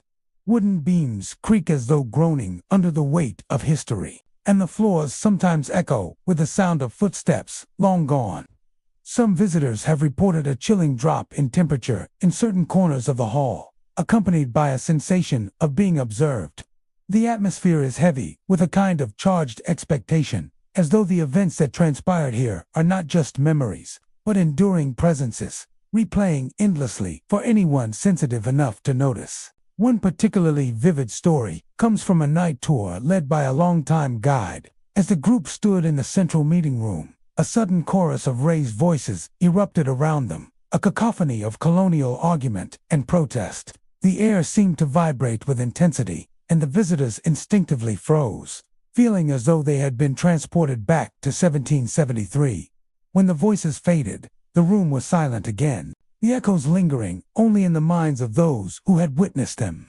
Some in the group swore they saw shadowy figures in tricorn hats and dresses with full skirts, moving purposefully among the pews before disappearing entirely. Even in quieter moments, the presence of the past is palpable. Staff members have reported objects shifting subtly, as if moved by unseen hands. Pamphlets displaced on tables, candles knocked slightly off their holders, or doors opening and closing without cause. These occurrences are rarely violent or frightening. Rather, they are reminders that the meeting house is more than stone and wood. It is a living vessel of history, where the energy of past events continues to inhabit the present. Historians and paranormal investigators alike suggest that the Old South Meeting House is haunted not by malevolence, but by unfinished business and fervent ideals. The revolutionary spirit that filled the room centuries ago, anger at injustice, passion for liberty, and the drive to challenge authority may have left a lasting imprint on the building. The colonial figures seen in shadows, the echoes of voices shouting for freedom, and the restless footsteps all seem tied to the intensity of purpose that once defined the room. Some guides have noted that the hauntings are often strongest near the areas where historical events took place. The central meeting hall, where debates were most heated, seems to reverberate with argument and energy, The pews and tables that once hosted planners and patriots now hold the weight of spectral presence. Even modern renovations have not erased the sensation.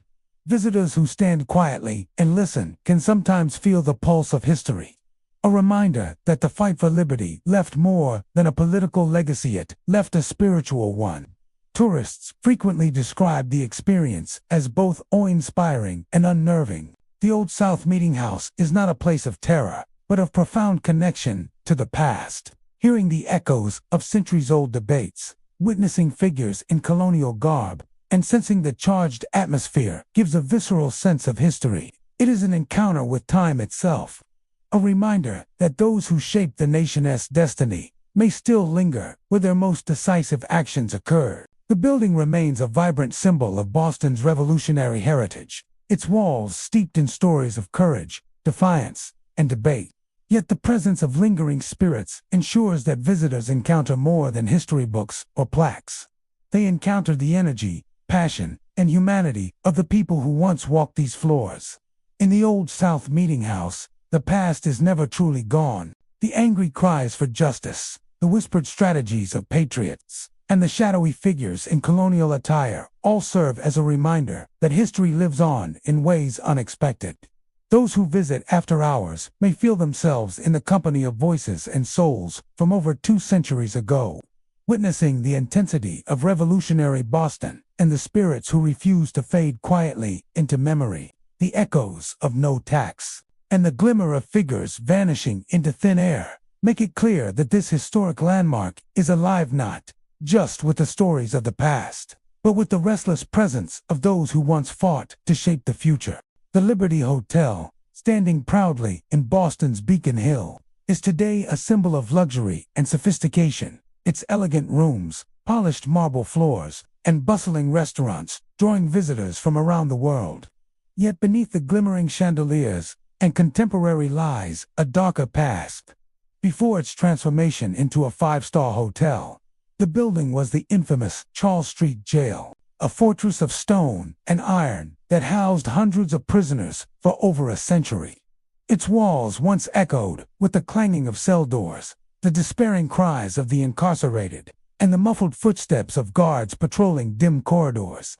That history, some say, has not been fully buried. The Charles Street Jail, completed in 1851, was designed in the Panopticon style, allowing guards to observe prisoners without being seen themselves.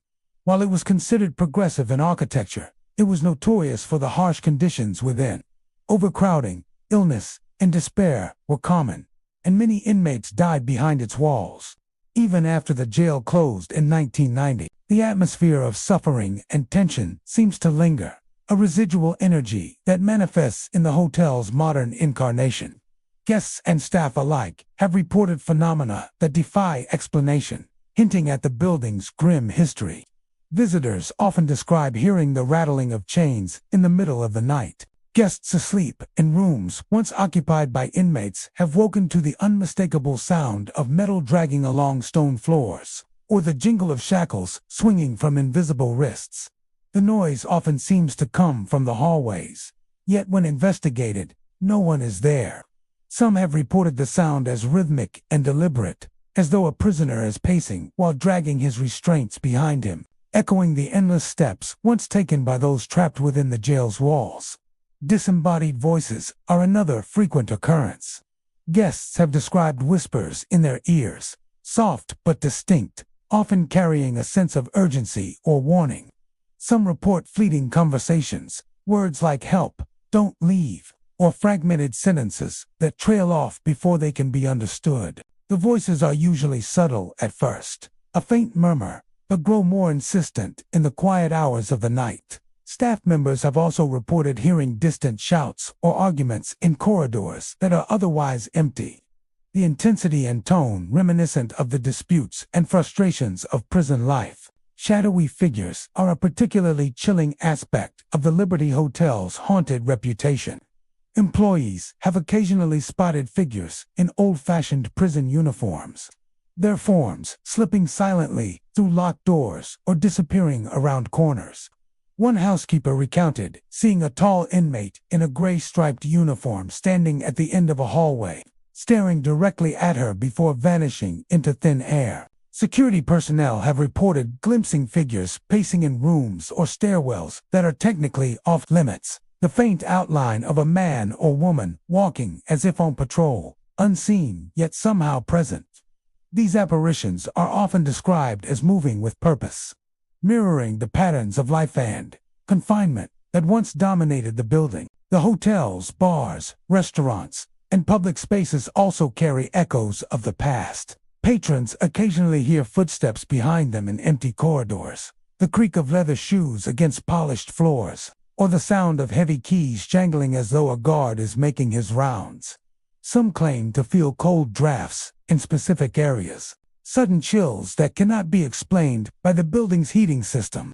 Others have reported the sensation of being watched, an invisible presence tracking their movements through the halls or lingering just beyond the reach of sight.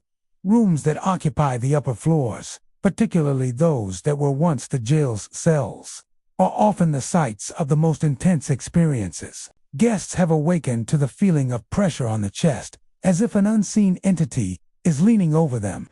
Some have seen shadows cross their rooms, or glimpsed figures at the foot of the bed before vanishing. While these encounters are unsettling, many describe them as strangely neutral ghosts, neither malevolent nor kind, simply lingering echoes of a past steeped in confinement and suffering. Paranormal investigators have taken an interest in the Liberty Hotel due to the consistency of reports. EMF fluctuations, cold spots, and faint recordings of footsteps or whispers have been documented in areas with the heaviest historical significance. Some investigators suggest that the strong residual energy is tied to the pain, fear, and monotony that permeated the building for over a century. Unlike spirits bound by unfinished business, these entities may be tethered simply by the intensity of emotion that once existed, trapped in the structure long after their lives ended. Despite its haunted reputation, the Liberty Hotel thrives as a destination for visitors seeking history and luxury. Its staff are well aware of the spectral residents and often share stories with guests curious about the building's past. Many consider the hauntings part of the hotel's charm, an unusual link between the elegance of modern hospitality and the stark reality of Boston's penal history. Walking the halls of the Liberty Hotel is, in many ways, a journey through time. The clanging of chains, whispers in the corridors, and fleeting shadows serve as reminders that this building has witnessed countless human stories of crime, punishment, despair, and endurance. The past is never truly gone here. It lingers in the marble, wood, and stone, quietly watching, pacing, and whispering to those who walk the same floors. In the Liberty Hotel, the line between past and present is thin. The echoes of the Charles Street Jail remain alive, a persistent reminder that history, with all its suffering and intensity, leaves an indelible mark. Chains still rattle in the night, voices still whisper through the halls, and shadowy inmates continue their eternal pacing, a haunting testament to the lives that once unfolded within these stone walls. Guests and staff alike are invited to witness the legacy, to feel the weight of the past, and to recognize that some spirits never truly leave, even when the world around them has changed. Boston University's Shelton Hall stands as one of the most storied and most haunted dormitories in the city. Nestled in the heart of BU's campus, the building was originally the Hotel Shelton, a grand establishment that welcomed guests from around the country. Its elegant rooms, long hallways, and high ceilings spoke to an era of luxury, but the building's walls would later witness both creative brilliance and death. One of its most famous residents was Eugene O'Neill, the Pulitzer Prize-winning playwright, whose works forever changed American theater. O'Neill spent his final days in room 401, and students and staff alike believe his presence never left. Lingering in the hallways and rooms of Shelton Hall to this day, reports of paranormal activity in Shelton Hall have persisted for decades. Residents on the 4th floor, in particular, have described hearing typewriters clacking late at night, even though no machines are present. The rhythmic tapping seems deliberate, almost like someone composing a play or revising lines. And it often echoes through the empty hallways with a clarity that can be startling. Students walking past room 401 sometimes pause, hearing the unmistakable sound of keys striking paper, followed by silence, as if the ghostly playwright himself is writing unseen. In addition to the typewriter sounds, many have reported drawers opening and closing on their own. Dressers, cabinets, and nightstands shift without explanation, doors clicking as if someone has just used them. Some students claim to have seen objects move entirely by themselves, sliding across desks or shelves as if an invisible hand were at work. While the disturbances are rarely violent, they are persistent and unnerving, serving as reminders that Shelton Hall is not entirely governed by the living. A subtle but persistent sign of O'Neill's presence is the scent of cigarette smoke, drifting through the fourth-floor corridors. Many residents, even non-smokers, have detected the faint aroma in empty hallways or vacant rooms. The smell often appears at night, lingering for a few moments before fading, leaving students questioning whether it is a trick of the imagination or the unmistakable signature of the playwright himself. Some have reported the scent growing stronger in areas where late-night writing sounds occur, linking the phantom smoke with the clicking of the invisible typewriter. Ghostly sightings have also been reported, though they are fleeting. Students have described seeing a tall, thin figure in shadow, sometimes glimpsed at the end of the hallway or moving past doors on the fourth floor. The figure is often described as wearing early 20th century clothing, consistent with the era of O'Neill's final days, and vanishes the instant it is approached. Others have sensed a presence standing silently behind them, a feeling of being observed without any visible source. Many interpret these encounters as the playwright's spirit still roaming the halls, watching over the building he once inhabited. Even the ambience of Shelton Hall seems to amplify the supernatural activity. Its high ceilings, long corridors, and old wooden floors create echoes that carry sound unnaturally, making footsteps, voices, and the clacking of invisible typewriters resonate. Doors creak in ways that feel purposeful. Drafts sweep through rooms with precise timing, and the combination of age, architecture, and history seems to enhance the feeling of a presence unseen. Residents often describe the building as alive at night, its energy palpable in the empty hallways. The lore surrounding Shelton Hall also contributes to its eerie reputation. Eugene O'Neill's life and work were marked by tragedy, struggle, and creative genius, and many believe his spirit is bound to the dormitory by unfinished business or, perhaps, by his devotion to writing. The typewriter sounds, the moving drawers, and the drifting cigarette smoke all serve as subtle echoes of a man who spent his final days creating, revising, and contemplating life. It is as if the playwright's energy has been imprinted on the building, a lingering aura that intersects with the lives of those who now call Shelton Hall home. Over the years, staff and students alike have developed a cautious respect for the building's supernatural residents. Many fourth-floor students share stories in hushed tones, recounting nights when they heard the typewriter in the hallway, smelled the cigarette smoke, or felt a presence in their room. Some treat the activity as a quirk of living in a historic building, while others accept that they are coexisting with something extraordinary, an artist spirit that refuses to rest. Still invested in the art of storytelling and creation, paranormal enthusiasts and investigators have occasionally visited Shelton Hall, documenting cold spots, EMF spikes, and unexplained noises on the fourth floor. Some cameras have captured faint shadows moving across hallways, while audio devices have picked up faint clacking and whispers. While skeptics argue these occurrences can be explained by old plumbing, drafty construction, or student imagination, the consistency of the reports across decades lends credence to the idea that Shelton Hall is haunted, and that Eugene O'Neill's presence is more than legend. Even for those who have never experienced the phenomena directly, the atmosphere of Shelton Hall is undeniably charged.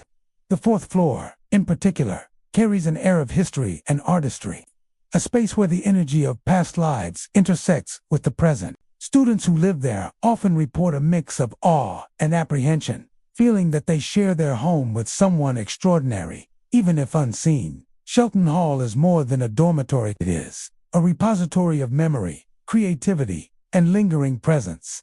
The sounds of typewriters, the moving drawers, the faint cigarette smoke, and the occasional shadowy figure all serve as reminders that Eugene O'Neill's spirit remains, quietly watching over the building he once called home.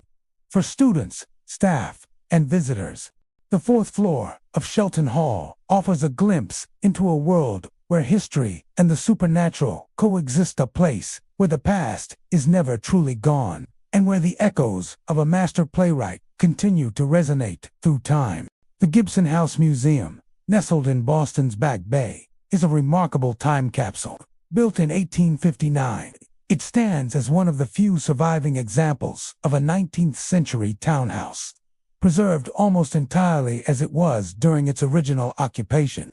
Walking through its polished wooden floors, ornate parlors, and richly decorated rooms feels like stepping into another century. Visitors can imagine the bustling life of the Gibson family, the quiet domestic routines, and the grand gatherings that once filled these halls. Yet beyond its historical charm, the house holds a different kind of presence, one that is not entirely of this world. Many who have spent time inside the museum claim that the spirits of its former residents linger, invisible yet unmistakably felt. Among the most frequently reported phenomena are sudden cold spots, often appearing in areas where the Gibsons once entertained guests or went about their daily lives. Tour guides recount moments when the temperature in a room drops inexplicably, sometimes accompanied by a shiver-inducing sensation of being watched. These chills are most commonly experienced near the grand staircase or in the main parlor, where the energy of past gatherings seems to concentrate. Visitors often remark on the feeling of a presence passing close by, though no one else is visible, leaving them with the eerie sensation of sharing the space with someone from another era. The grand staircase itself has been the site of many unexplained events. Footsteps are frequently reported on its polished wood, echoing through the empty house with no apparent source. Guides have described hearing the soft, deliberate steps of someone ascending or descending, only to find the staircase completely unoccupied. The rhythm of the footsteps often mimics the measured, careful pace of a 19th-century lady in her finery, as if someone is moving through the house as they would have in life. Some visitors have paused mid-tour, certain they heard someone approaching, only to find the hallways entirely empty, the only evidence a lingering sense of movement that cannot be accounted for. Mirrors in the Gibson house are another source of uncanny experiences. Guests and staff alike have reported seeing shadowy figures ripple across the reflective surfaces, vanishing when closely observed. In some instances, fleeting images appear to be of a woman in period dress, standing silently behind the observer or gliding past the room. The phenomenon is subtle yet unmistakable, a momentary glimpse that leaves viewers questioning whether it was merely a trick of the light or a true encounter with a presence from the past. These reflections are often reported in the parlors and bedrooms, areas that were once intimate spaces for the Gibson family, suggesting a lingering attachment to the rooms and routines of everyday life. Many accounts center around Rosamond Warren Gibson, the last resident of the house, who passed away in 1933. Some visitors claim to see her figure drifting silently through the parlors, moving with an air of quiet dignity. She is often described as wearing a long dress consistent with her era, her presence calm yet palpable. Tour guides note that she seems drawn to areas of the house where she spent significant time in life, sitting quietly in a parlor, lingering near a window, or passing along the hallways where she once moved routinely. While she is not seen in aggressive or frightening forms, her presence is undeniably strong, a reminder of a life that continues to imprint itself upon the space. Beyond visual phenomena, the Gibson House Museum also hosts auditory anomalies. Guides and visitors have reported hearing the faint sounds of conversation, distant laughter, or the rustle of clothing, as if echoes of the family's daily life had been trapped within the walls. Some describe hearing a soft knock at a door, or or the creak of floorboards in rooms where no one is present.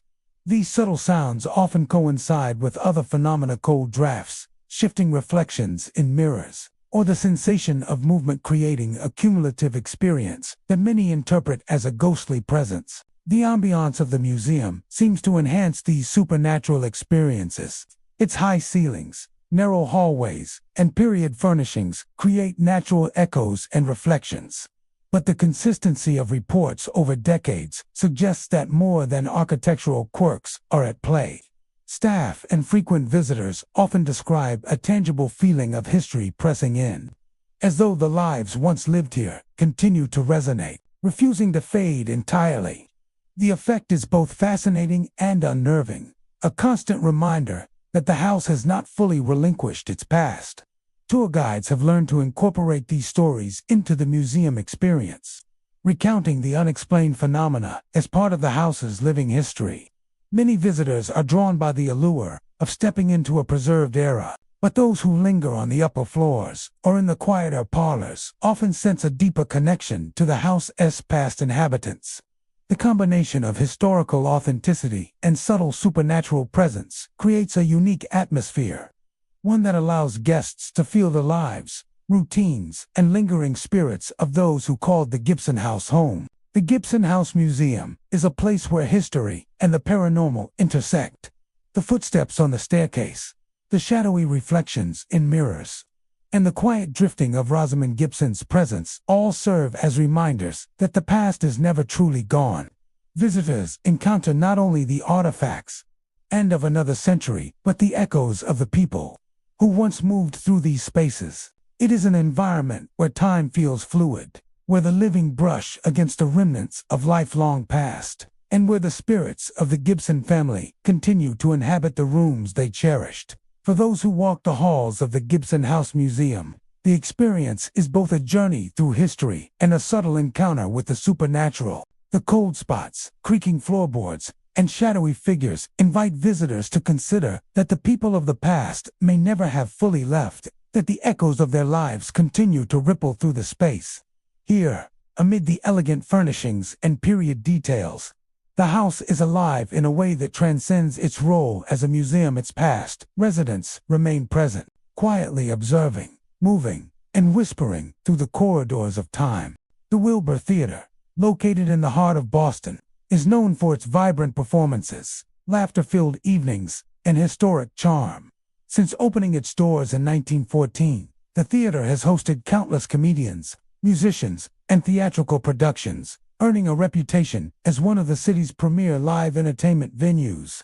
By day, it is a bustling center of rehearsals, set preparations, and technical adjustments. By night, the marquee lights draw crowds eager to be entertained, the theater alive with energy, applause, and excitement.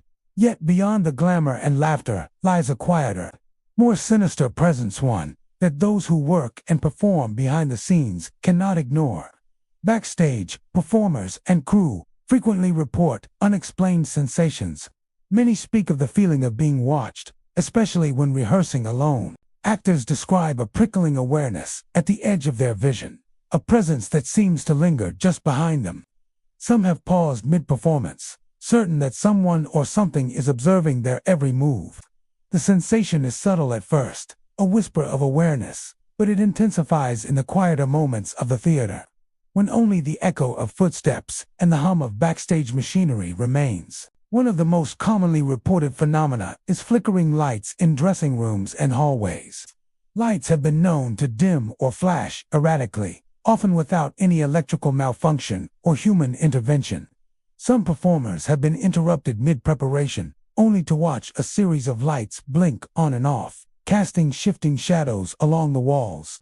The effect is unsettling, as if the theater itself is responding to their presence, or as if some unseen figure is moving among the props and costumes, invisible yet undeniably real. Props and set pieces have also been known to move on their own. Crew members have witnessed objects shifting slightly on tables, scripts falling to the floor, and costume racks swaying, even in empty rooms. Backstage areas, despite being meticulously monitored, sometimes appear disturbed, as though someone has walked through them. Many performers believe that these movements are tied to the theater's long history, the residual energy of countless shows, rehearsals, and lives spent within its walls. The Wilbur Theater has been a home to actors for over a century, and some of that energy seems unwilling to leave. Cold drafts are another frequent occurrence, often sweeping through locked rooms. Crew members have reported feeling sudden chills in the middle of summer, the temperature dropping inexplicably in isolated areas.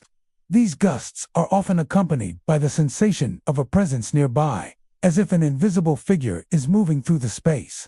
Some actors have described turning quickly, convinced someone is behind them, only to find an empty room and a lingering chill in the air. Dressing rooms, in particular, are notorious for supernatural experiences. Many actors have confessed to refusing to be alone, claiming they can feel someone breathing just behind them. Mirrors seem to act strangely, reflecting shadows that do not belong to anyone in the room. Some performers have caught fleeting glimpses of a figure lingering just beyond the edge of reflection, only to vanish when directly looked at. The presence is described as patient, almost watchful, as if observing performances, rehearsals, and preparations without interrupting except when it chooses to make its presence unmistakable through sound or movement. There are also reports of auditory phenomena. Footsteps echo down empty hallways, voices murmur in corners where no one stands, and laughter can sometimes be heard, faint and distorted. When the theater is otherwise silent, stagehands and actors alike have experienced the sensation of whispered directions, the faint rustle of costumes, or the sound of props being handled when no one is present. These occurrences often leave a lasting impression, a sense that the theater is alive not only with the energy of performers, but also with echoes of those who came before. Some performers have tried to rationalize the events, attributing them to old wiring, drafts, or the natural creaks of a century-old building. Yet the consistency of reports over decades, combined with the specificity of the experiences, suggests that something beyond the ordinary may be at play. Longtime theater staff often speak of a collective awareness among performers. Everyone knows to respect the theater as unseen presence, to move cautiously in quiet spaces, and to avoid provoking whatever resides behind the walls. The history of the Wilbur Theater adds context to its hauntings. Over its more than 100-year lifespan, it has been home to countless performances, some celebrated and some disastrous, and has seen performers pour their passion. Some believe that the theater retains the imprints of these emotions, a lingering energy from actors, stagehands, and audience members alike. It is as if the theater itself remembers every applause, every tear, every moment of exhilaration and tension, replaying fragments of its history for those sensitive enough to perceive it. For those who work at the Wilbur Theater, these hauntings are part of daily life. Actors, crew, and staff have learned to navigate the backstage areas with care, to respect the unseen, and to remain aware of the theater's unique atmosphere. Many speak of it with a mixture of fear and affection, acknowledging that the presence, while unsettling, is intertwined with the magic of the theater, a reminder that performance is not merely a matter of skill, but of connection, energy, and history. The Wilbur Theater, beloved for its laughter and live shows, is therefore a place where the past and present intertwine. Lights flicker, props shift, cold drafts sweep through empty rooms, and unseen figures watch from the shadows. Performers may feel breath on the back of their necks, hear footsteps echo where none exists, or glimpse shapes that vanish in the blink of an eye. The theater is alive, not only with the energy of its living performers, but with the spirits of those who have graced its stages before, quietly observing, moving, and reminding all who enter that the magic of performance can transcend life itself. The Old North Church, formerly known as Christ Church in the North End of Boston, is not only a cornerstone of American history, but also a place where the veil between the past and present seems exceptionally thin. Built in 1723, it is perhaps most famous for the lantern signal that set Paul Revere on his midnight ride. 1. If by land. 2. If by sea, an iconic moment in the struggle for American independence. By day, The church welcomes throngs of tourists eager to walk the pews where history was made. But by night, when the candles are extinguished and the city quiets, the church reveals a different kind of presence, one that whispers of lives long past, unfinished business, and restless souls. Visitors and guides alike report sightings of soldiers in redcoats, a chilling reminder of the British occupation during the Revolutionary War. These figures have been seen pacing among the pews, bayonets glinting faintly in the candlelight, as though reliving patrols or guarding the sacred space. Witnesses describe the soldiers' movements as deliberate and precise, their eyes scanning the church as if searching for something lost to history. When approached, the figures often vanish into thin air, leaving behind the faint echo of footsteps and a lingering tension that seems to seep into the walls themselves. The Old North Church is also home to ancient crypts, beneath which children, parishioners, and early colonists were laid to rest. Tourists have reported hearing soft, sorrowful whispers, fleeting voices that rise from the shadows and vanish as quickly as they appear. These whispers are often accompanied by sudden chills, a dampness in the air, or the sensation of being watched, giving visitors the unsettling feeling that the lives interred beneath the church continue to echo in the living world. Some guides say the whispers carry faint phrases, fragments of prayers or names, as though the spirits are calling out to be remembered, their presence lingering in the stone corridors below. The bell tower, a focal point of the church's history, is perhaps the most haunting location of all. One longtime guide recounts a chilling encounter in which she saw a pale figure standing among the bells, gazing out over the city. When she called out, the figure did not respond, but instead stepped back into the shadows and disappeared entirely. The experience left her shaken, but it also reinforced a sense that the church is more than a building. It is a conduit through time, holding moments and souls from centuries past. The tower itself, with its creaking wooden beams and distant ringing echoes, seems to amplify the supernatural presence, allowing the faintest figures to appear fully formed for those attuned to the past. Visitors often sense a weight in the atmosphere, a charged energy that is difficult to explain. Some describe feeling a sudden pressure on their chest when standing near the original lantern display, as though the excitement, fear, and urgency of that revolutionary night are still present. Others notice shadows flickering in candlelight, moving independently of the flames, or hear footsteps echoing along the aisles when the church is otherwise empty. These occurrences are subtle, yet unmistakable, giving a palpable sense of the lingering history within the building. The church's architecture and age seem to enhance these spectral phenomena. Its towering wooden beams, narrow staircases, and dimly lit corridors create perfect conditions for shadows and echoes. Yet the consistency of eyewitness reports over decades suggests more than mere structural quirks. People have reported that the spirits act with intent, lingering in areas of historical significance and interacting subtly with the living. It is as if the church itself preserves not only memories, but the essence of those who shaped its past, allowing them to remain partially present. Some of the more remarkable reports involve interactions between the living and the spirits. Guides have described feeling the brush of a hand on their shoulder when no one is nearby, hearing soft footsteps following them up narrow staircases, or catching fleeting glimpses of figures in colonial garb disappearing behind columns. Visitors often report a strange sense of time distortion, where moments seem to stretch unnaturally, or a sudden awareness that the past is pressing close. The church's long history, combined with its spiritual significance, appears to create a bridge between centuries, allowing the living to witness fleeting echoes of the Revolutionary era. Even for skeptics, the atmosphere of the Old North Church is undeniably charged.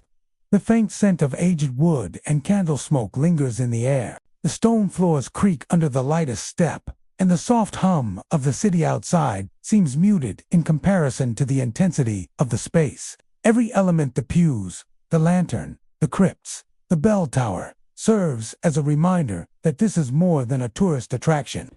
It is a vessel of memory and history, where lives, decisions, and sacrifices are preserved in the fabric of the building itself. The Old North Church's hauntings are not malevolent. They are a reflection of a history so vivid and significant that it refuses to fade. The British soldiers, the whispers of children, and the pale figure in the bell tower all act as guardians of memory, reminding visitors that the Revolutionary era was alive with tension, courage, and consequence. The spirits do not seek to harm, but to exist as echoes of moments that defined a nation, lingering in a space where they once walked, prayed, and acted. For those who spend time in the Old North Church, the experience is both awe-inspiring and humbling.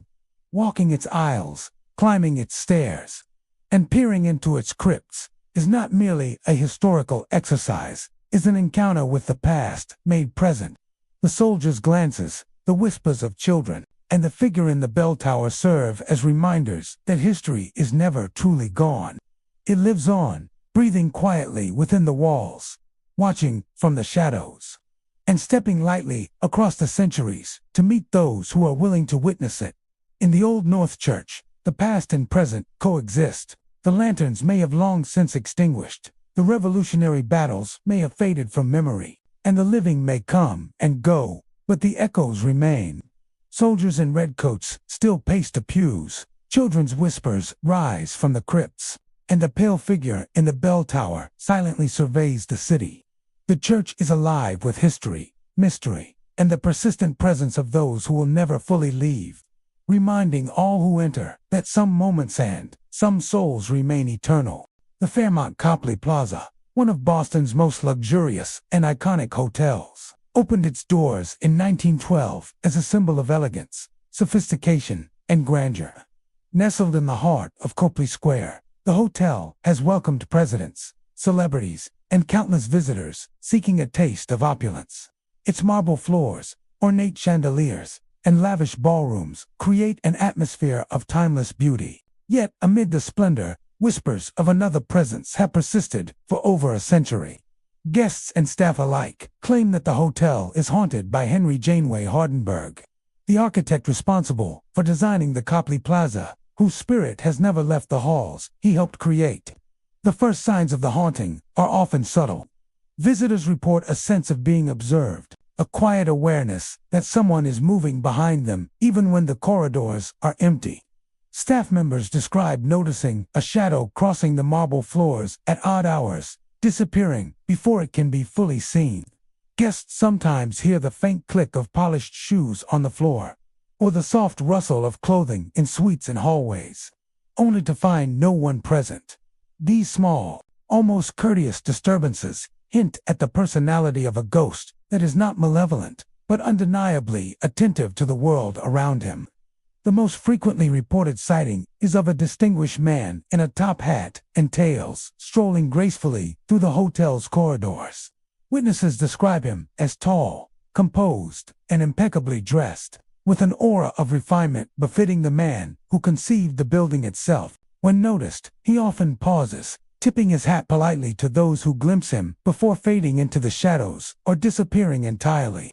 Many guests have recounted seeing him during late-night walks in the hallways, or while returning from the ballrooms after events. A fleeting vision that feels both courteous and deliberate. Occasionally, the ghost seems aware of the hotel's operations, moving subtly through spaces that were historically significant to Hardenberg. Some staff report that when walking through areas such as the grand lobby or the staircase near the main ballroom, they feel a sudden drop in temperature, as though the architect's presence is acknowledging their passage. Others have noticed objects slightly displaced, an open book on a side table, a chair moved slightly from its original position. If the ghost is quietly interacting with the environment rather than making his presence overtly frightening. Guests have also reported more auditory phenomena. Late at night, when the hotel is nearly empty, the soft murmur of a man's voice can sometimes be heard in the corridors. It is said to carry a gentle, polite tone, as if Hardenberg is reminding the living to appreciate the beauty and craftsmanship of the building. Occasionally, the echo of footsteps accompanies these murmurs, the rhythm and placement precise, suggesting someone walking carefully through the halls, perhaps inspecting his creation one last time. These occurrences, though subtle, leave a lasting impression on those fortunate or unnerved enough to experience them. The grand lobby and ballrooms are particularly charged with his presence. Guests attending events have occasionally reported seeing the figure glide past the perimeter of a gala or formal gathering, moving silently among the crowd before vanishing. Some have described a sense of calm and dignity, as if the ghostly architect is observing that his work continues to be appreciated and well maintained. It is a presence that commands respect rather than fear, an echo of the man's pride in his design and the enduring legacy of the Copley Plaza. Housekeeping staff and hotel employees are often the most frequent witnesses, cleaning rooms, preparing event spaces, or walking empty hallways at night. They report fleeting glimpses of the gentleman in formal attire, the sensation of being gently acknowledged, or the soft tip of a spectral hat. Some have developed informal routines, pausing politely or stepping aside when they feel his presence, respecting the ghost as one might an esteemed visitor or a mentor observing their work. Paranormal investigators have also taken interest in the Copley Plaza, recording temperature fluctuations, shadowy images, and unexplained sounds consistent with the reports from guests and staff, while skeptics argue that the building's age and activity could explain some of these phenomena. The persistence of sightings in specific areas, along with the reported personality traits of the apparition, suggest a more personal, enduring presence. Hardenberg's ghost seems tethered not only to the building, but to his pride in its design. His presence a permanent part of the hotel's identity. Even for visitors unaware of the hauntings, the Fairmont Copley Plaza exudes a sense of timeless grandeur that is subtly enhanced by its spectral resident. The marble floors, gilded ceilings, and ornate furnishings carry the weight of history, while the ghostly figure walking the hallways adds an unspoken layer of continuity, connecting the present to the era of the hotel's creation. Those who know of Hardenberg's presence often describe a mixture of awe, reverence, and curiosity, a sense that the hotel is alive in a way that transcends its physical beauty. The Copley Plaza's hauntings serve as a reminder that buildings can hold more than architecture. They can hold memory, pride, and personality. Hardenberg's apparition, polite and dignified, is a testament to a man who poured his life into his creation. A reminder that some spirits remain behind, not out of unrest, but out of devotion to the work of their hands. The soft tip of a hat, the echoing footsteps, the quiet acknowledgement of the living all serve as subtle interactions between past and present, history and daily life, the seen and the unseen. The Fairmont Copley Plaza remains a place of elegance, celebration, and history, yet for those attuned to its secrets, it is also a place where the past quietly walks among the present. Guests and staff alike may catch a glimpse of the distinguished architect in top hat and tails, watching over his creation, tipping his hat in polite recognition, and vanishing once more into the shadows. His presence is a subtle, enduring reminder that some legacies are not just carved in stone or marble, they are etched into the very soul of a place, living on quietly behind the glittering facades and gilded halls, a guardian of history and elegance for over a century.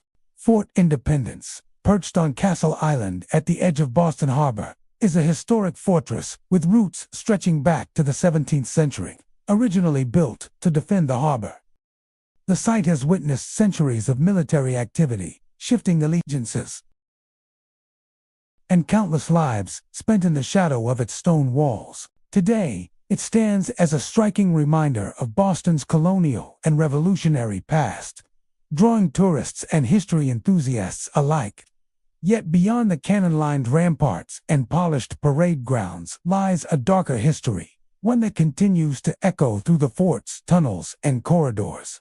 One of the most enduring legends concerns a soldier accused of treason, a man whose fate was sealed by fear, suspicion, and injustice. According to local lore, he was condemned and executed within the fort's stone walls, his death meant as a warning to others.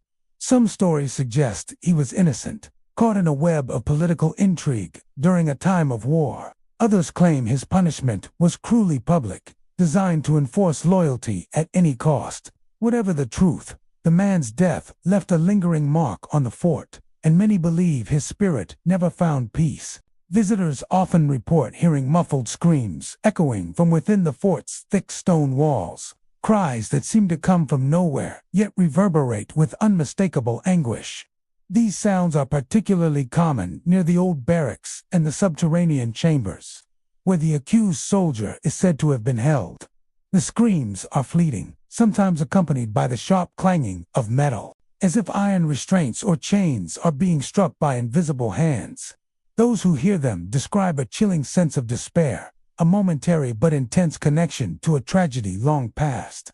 Exploring the fort's labyrinthine tunnels can be a nerve-wracking experience, even in daylight. Tourists have reported feeling unseen hands pushing against their shoulders, or a sudden, inexplicable sense of being guided or forced through narrow passageways.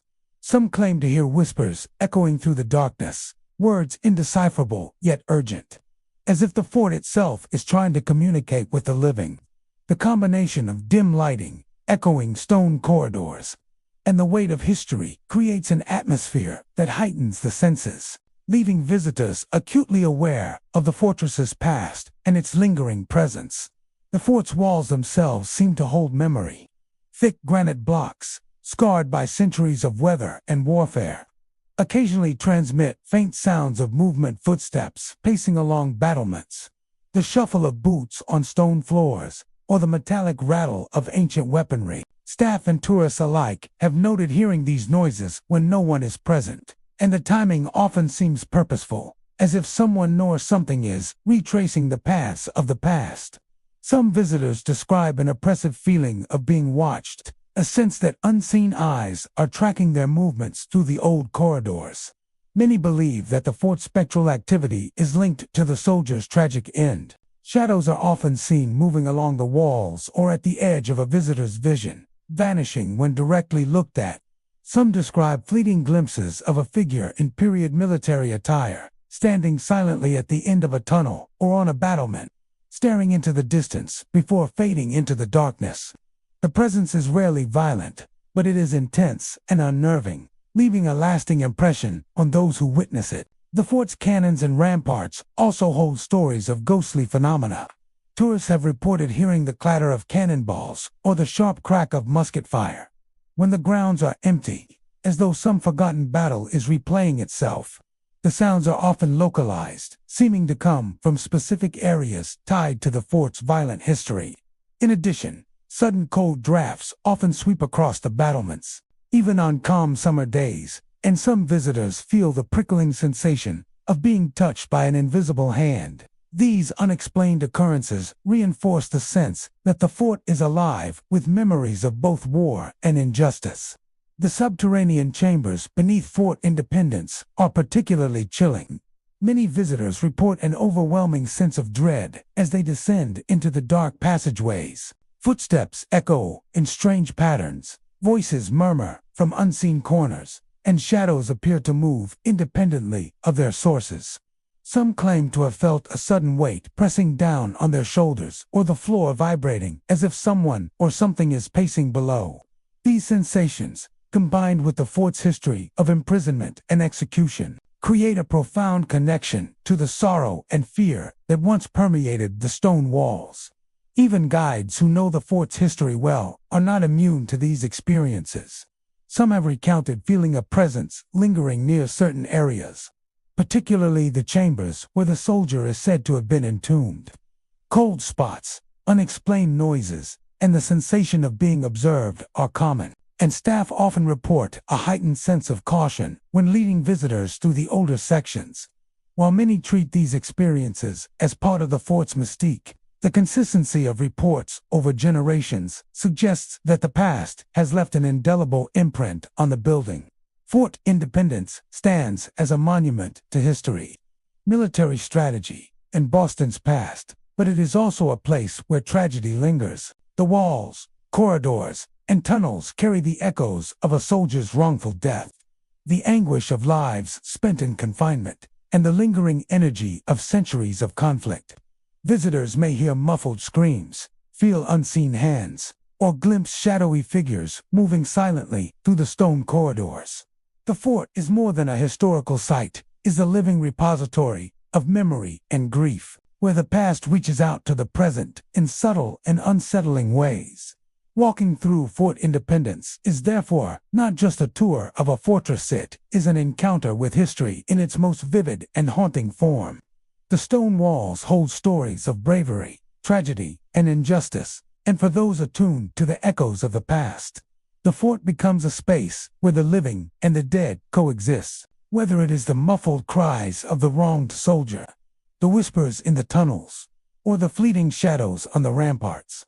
Fort Independence reminds all who enter that history is never truly gone and that some spirits bound by injustice and sorrow never leave at all. The Charles Gate Hotel, an imposing structure in Boston, has witnessed over a century of shifting identities.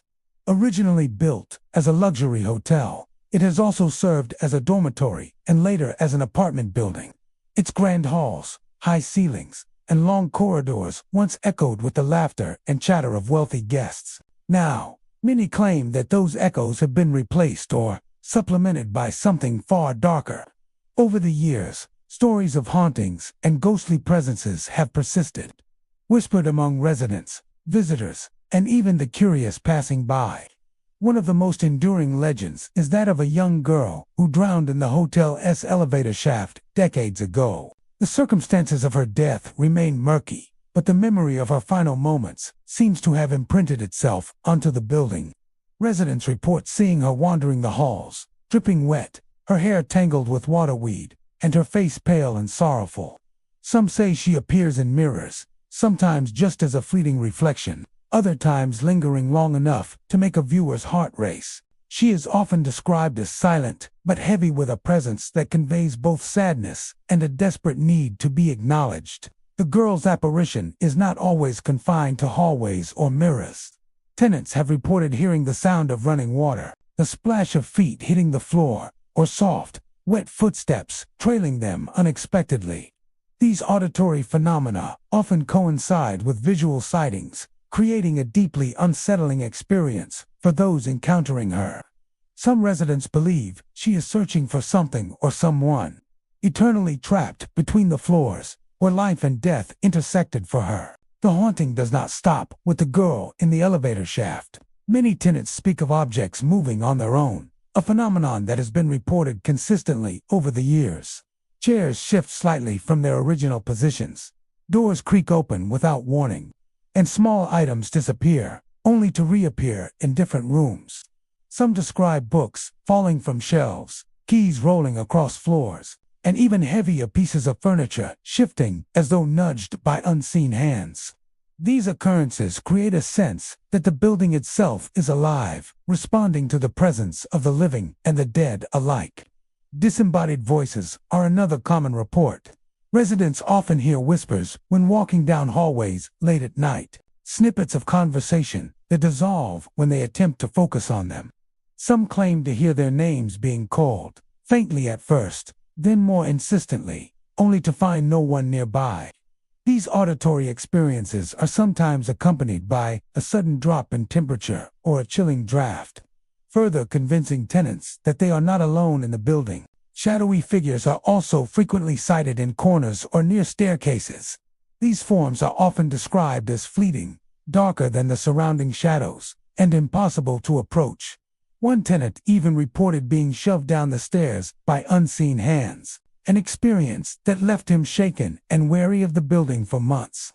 While some encounters are subtle mere glimpses of movement or strange sensations, others are more overt, causing real fear and unease among those who live there. The hotel's atmosphere itself seems to amplify these experiences. Its long corridors echo footsteps unnaturally, and the dim lighting combined with narrow staircases and heavy old doors creates an environment in which shadows seem to move independently. Tenants report that certain areas of the building, particularly around the old elevator shaft and the upper floors, feel heavier, colder, and charged with energy. Even those skeptical of the supernatural often admit to a creeping sense of dread when walking these spaces alone. Some believe that the Charles Gate Hotel's history of tragedy and transition has left residual energy behind. Its years as a luxury hotel brought grandeur and wealth, but also secrecy and isolation. As a dormitory, it housed students and young residents, often away from supervision, leaving them vulnerable to accidents and incidents. Later, as apartments, the building absorbed generations of lives, both ordinary and dramatic, each leaving traces in the structure. The cumulative weight of these experiences may have created the perfect conditions for spirits to linger, tethered to the building by trauma, curiosity, or unfinished business. The most chilling encounters are those that combine multiple phenomena. Some tenants describe seeing the young girl in a mirror, just as a chair moves or a door slams, or hearing whispers simultaneously with cold drafts rushing past them. These layered experiences give the impression of an active presence, not merely residual energy, as if the spirits are aware of the living and deliberately interacting with them. Even for long-term residents who have become accustomed to the building's strange occurrences, there is always an edge of unpredictability. You may pass a hallway safely one night, only to feel a cold hand brush your shoulder the next, or glimpse a shadow vanish at the end of the corridor. The Charlesgate Hotel remains a place where the past is never fully gone, where tragedy has etched itself into the walls, and where the living coexist uneasily with the spirits who refuse to leave. The Charlesgate Hotel is more than a building. It is a repository of memory, grief, and lingering energy. The ghost of the drowned girl, the disembodied voices, the moving objects, and shadowy figures all serve as reminders that the past is present in ways both subtle and terrifying.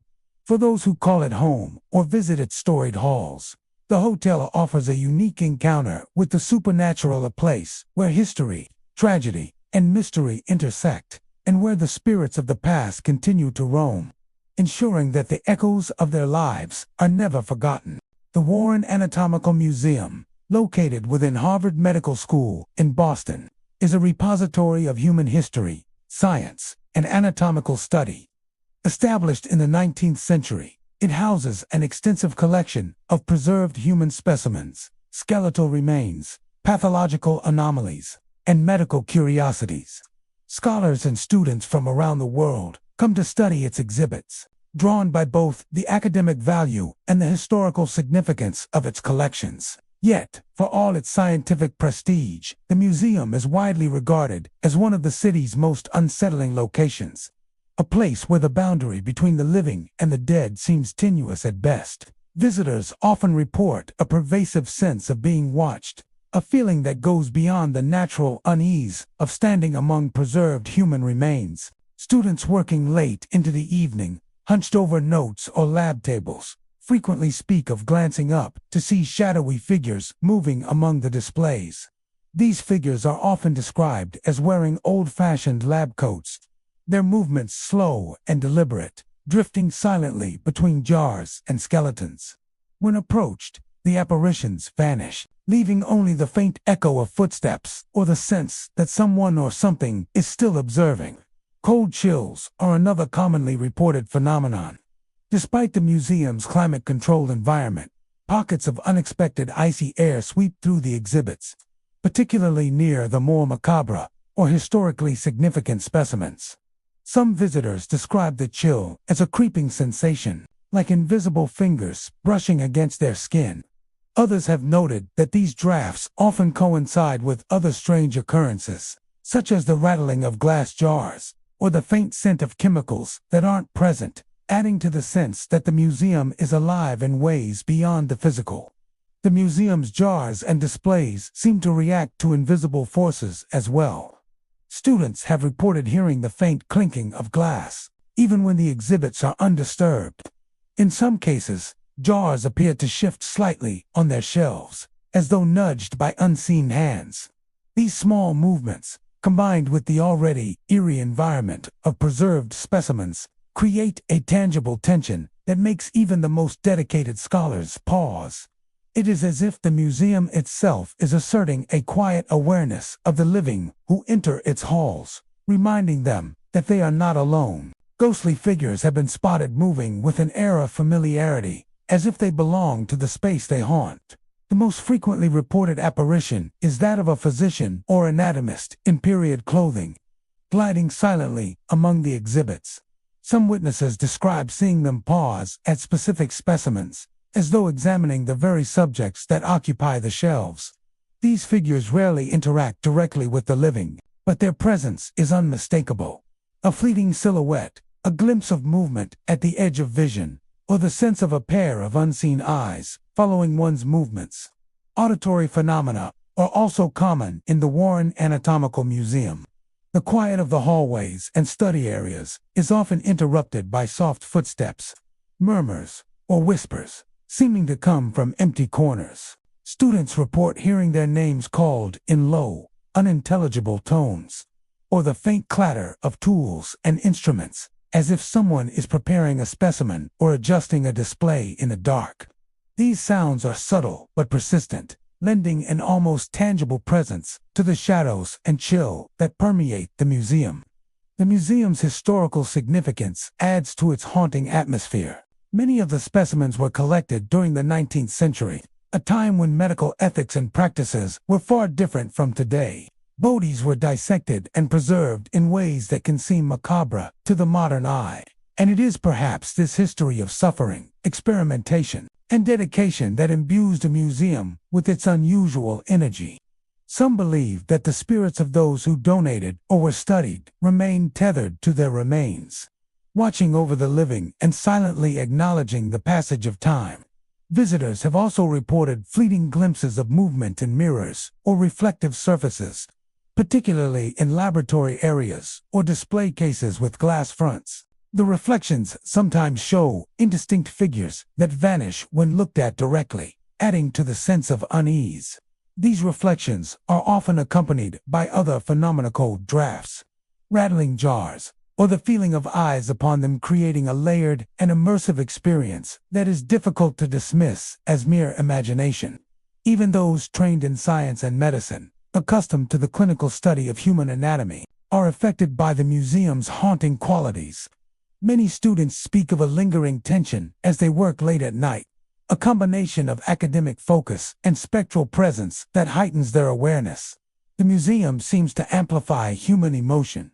Curiosity becomes fascination, concentration becomes vigilance, and rational thought mingles with a sense of unease. It is a place where intellect and instinct collide, where the presence of the past is felt as sharply as any physical object. The Warren Anatomical Museum, with its jars, skeletons, and preserved specimens, is more than a center for learning. It is a space where the past remains vividly alive. Ghostly figures drift silently among the displays, cold drafts sweep through the halls, and glass rattles as though moved by invisible hands. Visitors often feel watched, followed, and subtly guided by presences that are both enigmatic and respectful, yet undeniably real.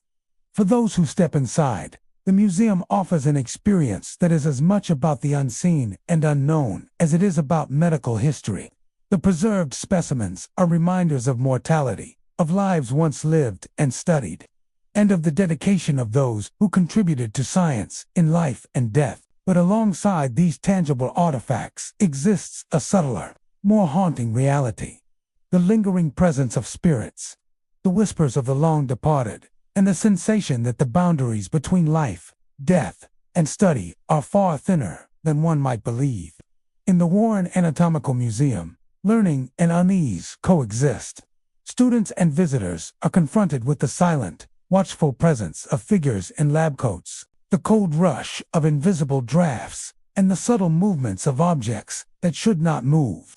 It is a place where history, science, and the supernatural intertwine, and where the echoes of the past continue to whisper, watch, and linger. Long after the doors are closed and the lights are extinguished, the Boston Public Library, located in Copley Square, stands as one of the most iconic cultural institutions in the city. Founded in 1848 and housed in a Grand Renaissance Revival building since 1895, it is a cathedral of knowledge, a sanctuary for readers, and a treasure trove of history.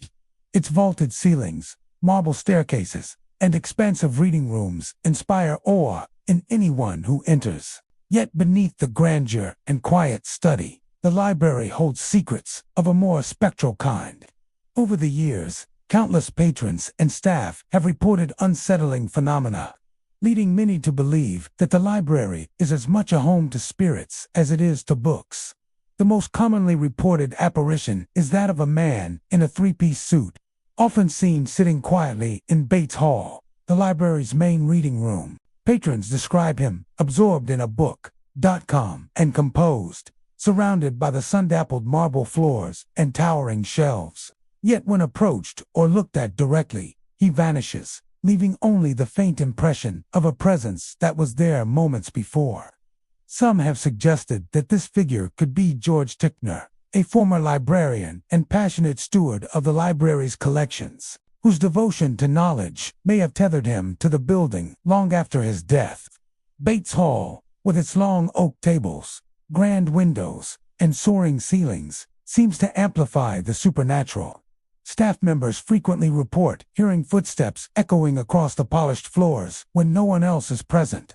In some cases, the rhythmic tapping resembles someone moving deliberately from one end of the room to the other. Occasionally, the soft rustle of pages turning can be heard, even from books that have been closed and shelved for years. These auditory phenomena are subtle but persistent, creating the sense that someone or something is still actively engaging with the library, tending to its vast collection in silence. The marble staircases of the Boston Public Library have their own eerie reputation. Visitors and staff alike have reported a pale woman roaming the halls, often seen ascending or descending the stairs late in the evening. Her presence is accompanied by soft, sorrowful sobs that echo through the corridors, a sound that is both haunting and heart-wrenching. She is described as translucent, draped in period clothing, and moving with a quiet deliberation that makes her seem both lost and determined. Witnesses rarely see her face clearly, but her air of melancholy is unmistakable. Some speculate that she may be a former patron or staff member, someone whose life was intimately connected to the library and who refuses to leave its confines. Staff members have also recounted interactions that defy logic. Lights flicker unexpectedly in reading rooms and galleries, often when a single person is working late. Books sometimes fall from shelves, seemingly without cause, or shift slightly as if nudged by unseen hands.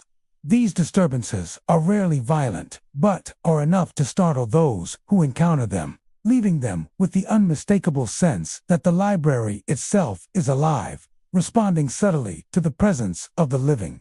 The library's vast, quiet galleries are particularly conducive to supernatural experiences. In the more isolated areas, visitors have reported seeing shadowy figures moving between stacks, glimpsing shapes out of the corner of their eyes that vanish when they turn. The acoustics of the building carry even the faintest sound, so a whisper, a creak, or a footstep seems magnified, lending a heightened awareness to every movement. Many who work late hours describe an almost constant sensation of being observed, as though the spirits of the past are monitoring how the library is treated in the present. Historical research adds another layer to the library's ghostly atmosphere. The Boston Public Library has existed for over a century, serving generations of scholars, students, and readers. Many staff members believe that the building retains the energy of those who dedicated themselves to its care, from librarians and custodians to scholars who spent countless hours among the stacks. The persistence of reported sightings over decades lends credence to the idea that some of these spirits are long-term residents, unwilling or unable to leave a place they devoted their lives to. In addition to visual and auditory phenomena, emotional impressions are often reported. Visitors sometimes feel sudden chills, the prickling of skin, or an inexplicable heaviness when passing certain areas, particularly near the marble staircases or older sections of the library. These sensations are frequently accompanied by the fleeting smell of old paper, ink, or candle smoke, creating an almost tactile connection to the past. The cumulative effect of these experiences is a profound awareness that the library is more than its architecture or collection. It is a living vessel of memory, history, and presence. even for those who enter simply to read or study. The Boston Public Library can inspire a deep, if subtle, sense of the uncanny. Sitting at a table in Bates Hall, one might feel that the man in the three-piece suit is observing quietly from the corner, or hear a page turn from a book that has not been touched. Walking up the marble staircases late in the evening, the soft echo of sobs may follow.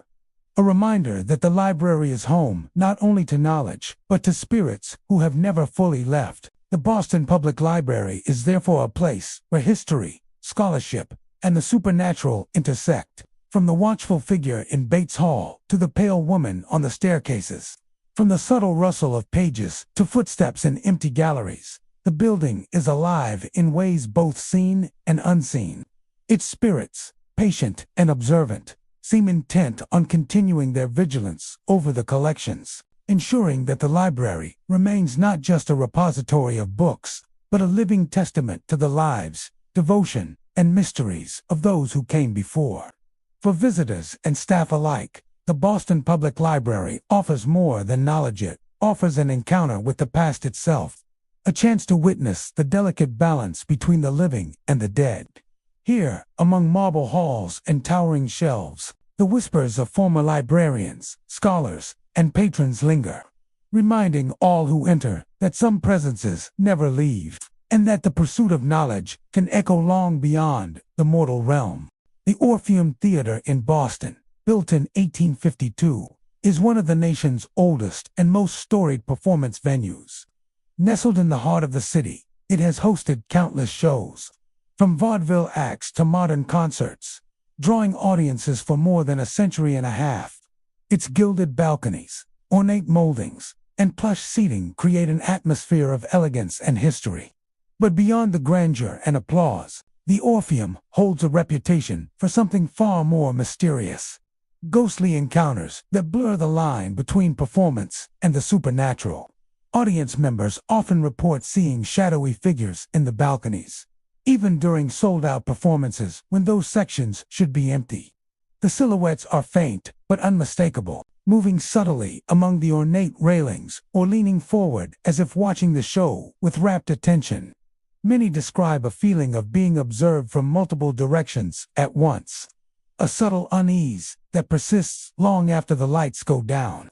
Some patrons have even glimpsed the figures from the stage itself, noting the inexplicable sense that someone or something is silently appreciating the performance alongside them. Performers and crew are perhaps even more attuned to the theater's spectral resonance.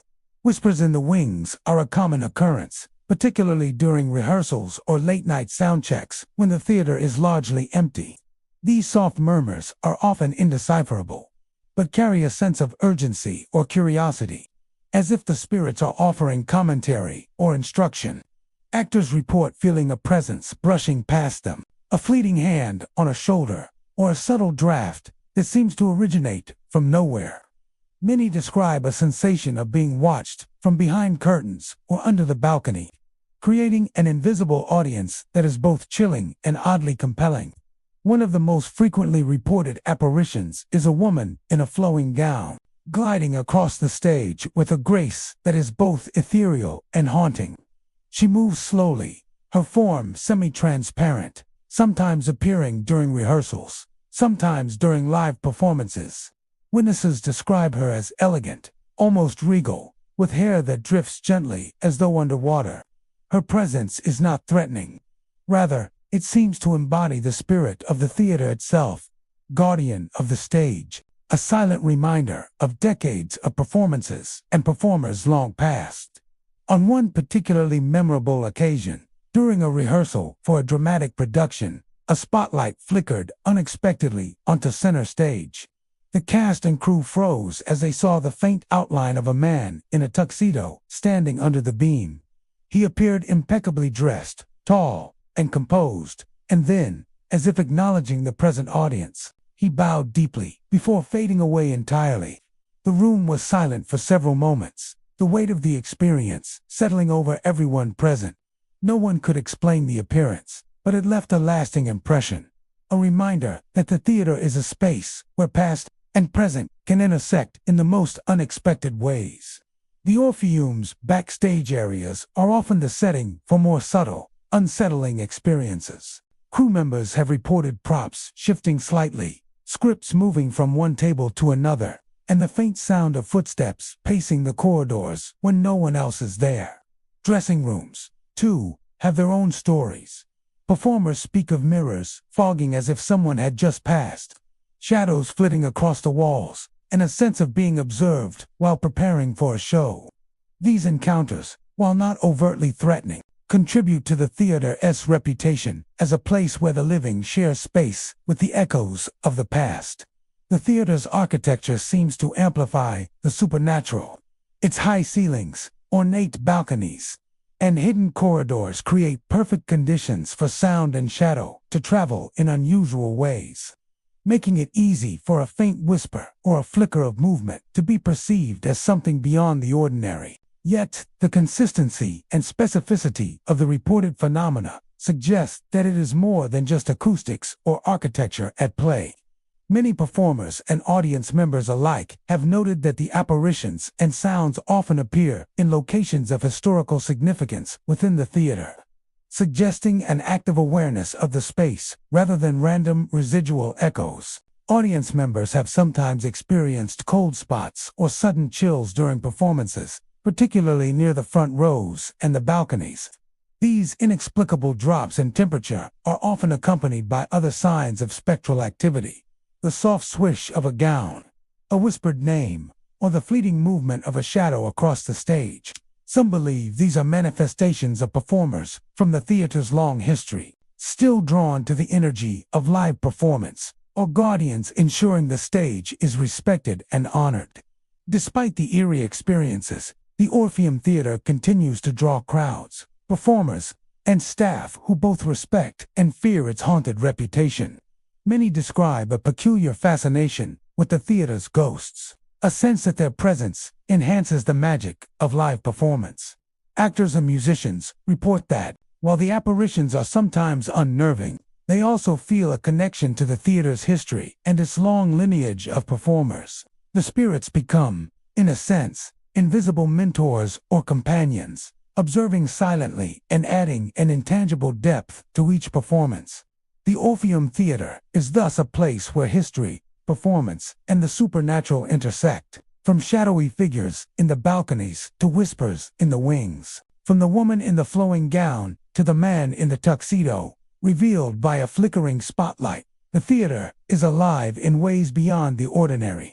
It is a space where the past lingers, where echoes of applause and footsteps mingle with the present, and where the line between the living and the dead is as finely drawn as the edge of a stage curtain.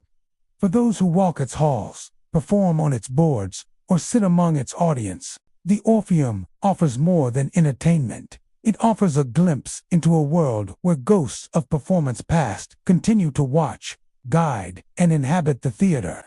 The lights may dim, the audience may leave, and the performers may exit the stage, but the echoes remain. A testament to a history that refuses to be forgotten and a haunting presence that continues to glide silently across the boards of one of Boston's most storied theaters, Boston's Old City Hall. An architectural marvel built in 1865, stands as a testament to the grandeur of 19th-century design. Its ornate stone facade, towering arches, and intricate carvings have long drawn admirers, both for its aesthetic beauty and its historical significance. For over a century, it served as the center of municipal government, hosting politicians, clerks, and countless visitors who walked its halls in pursuit of civic matters. Yet, despite its outward majesty, Old City Hall is known for a darker side, one that lurks in shadows, whispers through empty corridors, and manifests in sightings that defy explanation. Visitors walking past the building late at night often report seeing flickering lights in rooms that should be dark. The illumination is irregular, sometimes pulsing like a heartbeat, sometimes appearing briefly before vanishing completely. Those who peer through the windows describe the glow as cold and unnatural, as if it is being generated not by electricity but by some other, spectral source. The lights often appear on floors that are no longer in use, adding to the sense that the building itself holds memories it refuses to relinquish. Security guards patrolling the structure frequently hear footsteps echoing through empty corridors. The sound is distinct and deliberate, the rhythm of someone walking in heavy, purposeful steps. Yet when they investigate, the halls are completely vacant, and no evidence of recent human presence can be found. Some guards report multiple sets of footsteps, pacing and circling as if an invisible occupant is moving through the building with intent. The acoustics of the stone halls amplify the sounds, but the precision and timing of these phantom footsteps suggest something more than mere echoes of the past. Sightings are another common aspect of the building's haunted reputation. On more than one occasion, visitors and staff have reported seeing a shadowy man dressed in 19th century clothing. He is often observed staring out of windows or pacing behind the ornate balustrades of the upper floors. Witnesses describe him as tall, thin, and vaguely indistinct, his features blurred as if shrouded by mist. Even when the building is locked tight and no living person could possibly be inside, he is seen, standing silently, gazing outward, with a presence that is both imposing and sorrowful. Some believe he could be the spirit of a former city official, eternally tied to the halls where he spent years of service. Other unusual phenomena have been reported by those who work or spend time in the building. Doors creak and swing open without explanation, often accompanied by the subtle sound of papers rustling as if someone is going through files or documents. Cold drafts sweep unexpectedly through the upper floors, and a palpable sense of unease often settles over certain rooms, especially those that were historically offices or council chambers. Visitors describe the air as heavy, charged with an energy that makes even the bravest pause. At night, the building's exterior can be as unnerving as its interior. Shadows move across the facade in ways that seem inconsistent with passing cars or trees. Reflections in the windows sometimes reveal figures that vanish when approached or when the observer shifts position. These glimpses, fleeting yet vivid, leave a lingering impression, as if the building itself is alive and aware, peering out at the city it once governed. Many who have encountered these phenomena describe a deep sense of history pressing down upon them. Old City Hall is not just a structure of brick and stone. It is a repository of human ambition, conflict, and routine. The countless decisions made within its walls, the meetings held, the disputes resolved or ignited all, these layers of experience seem to have left a residue, a kind of memory that can manifest in ways both subtle and startling.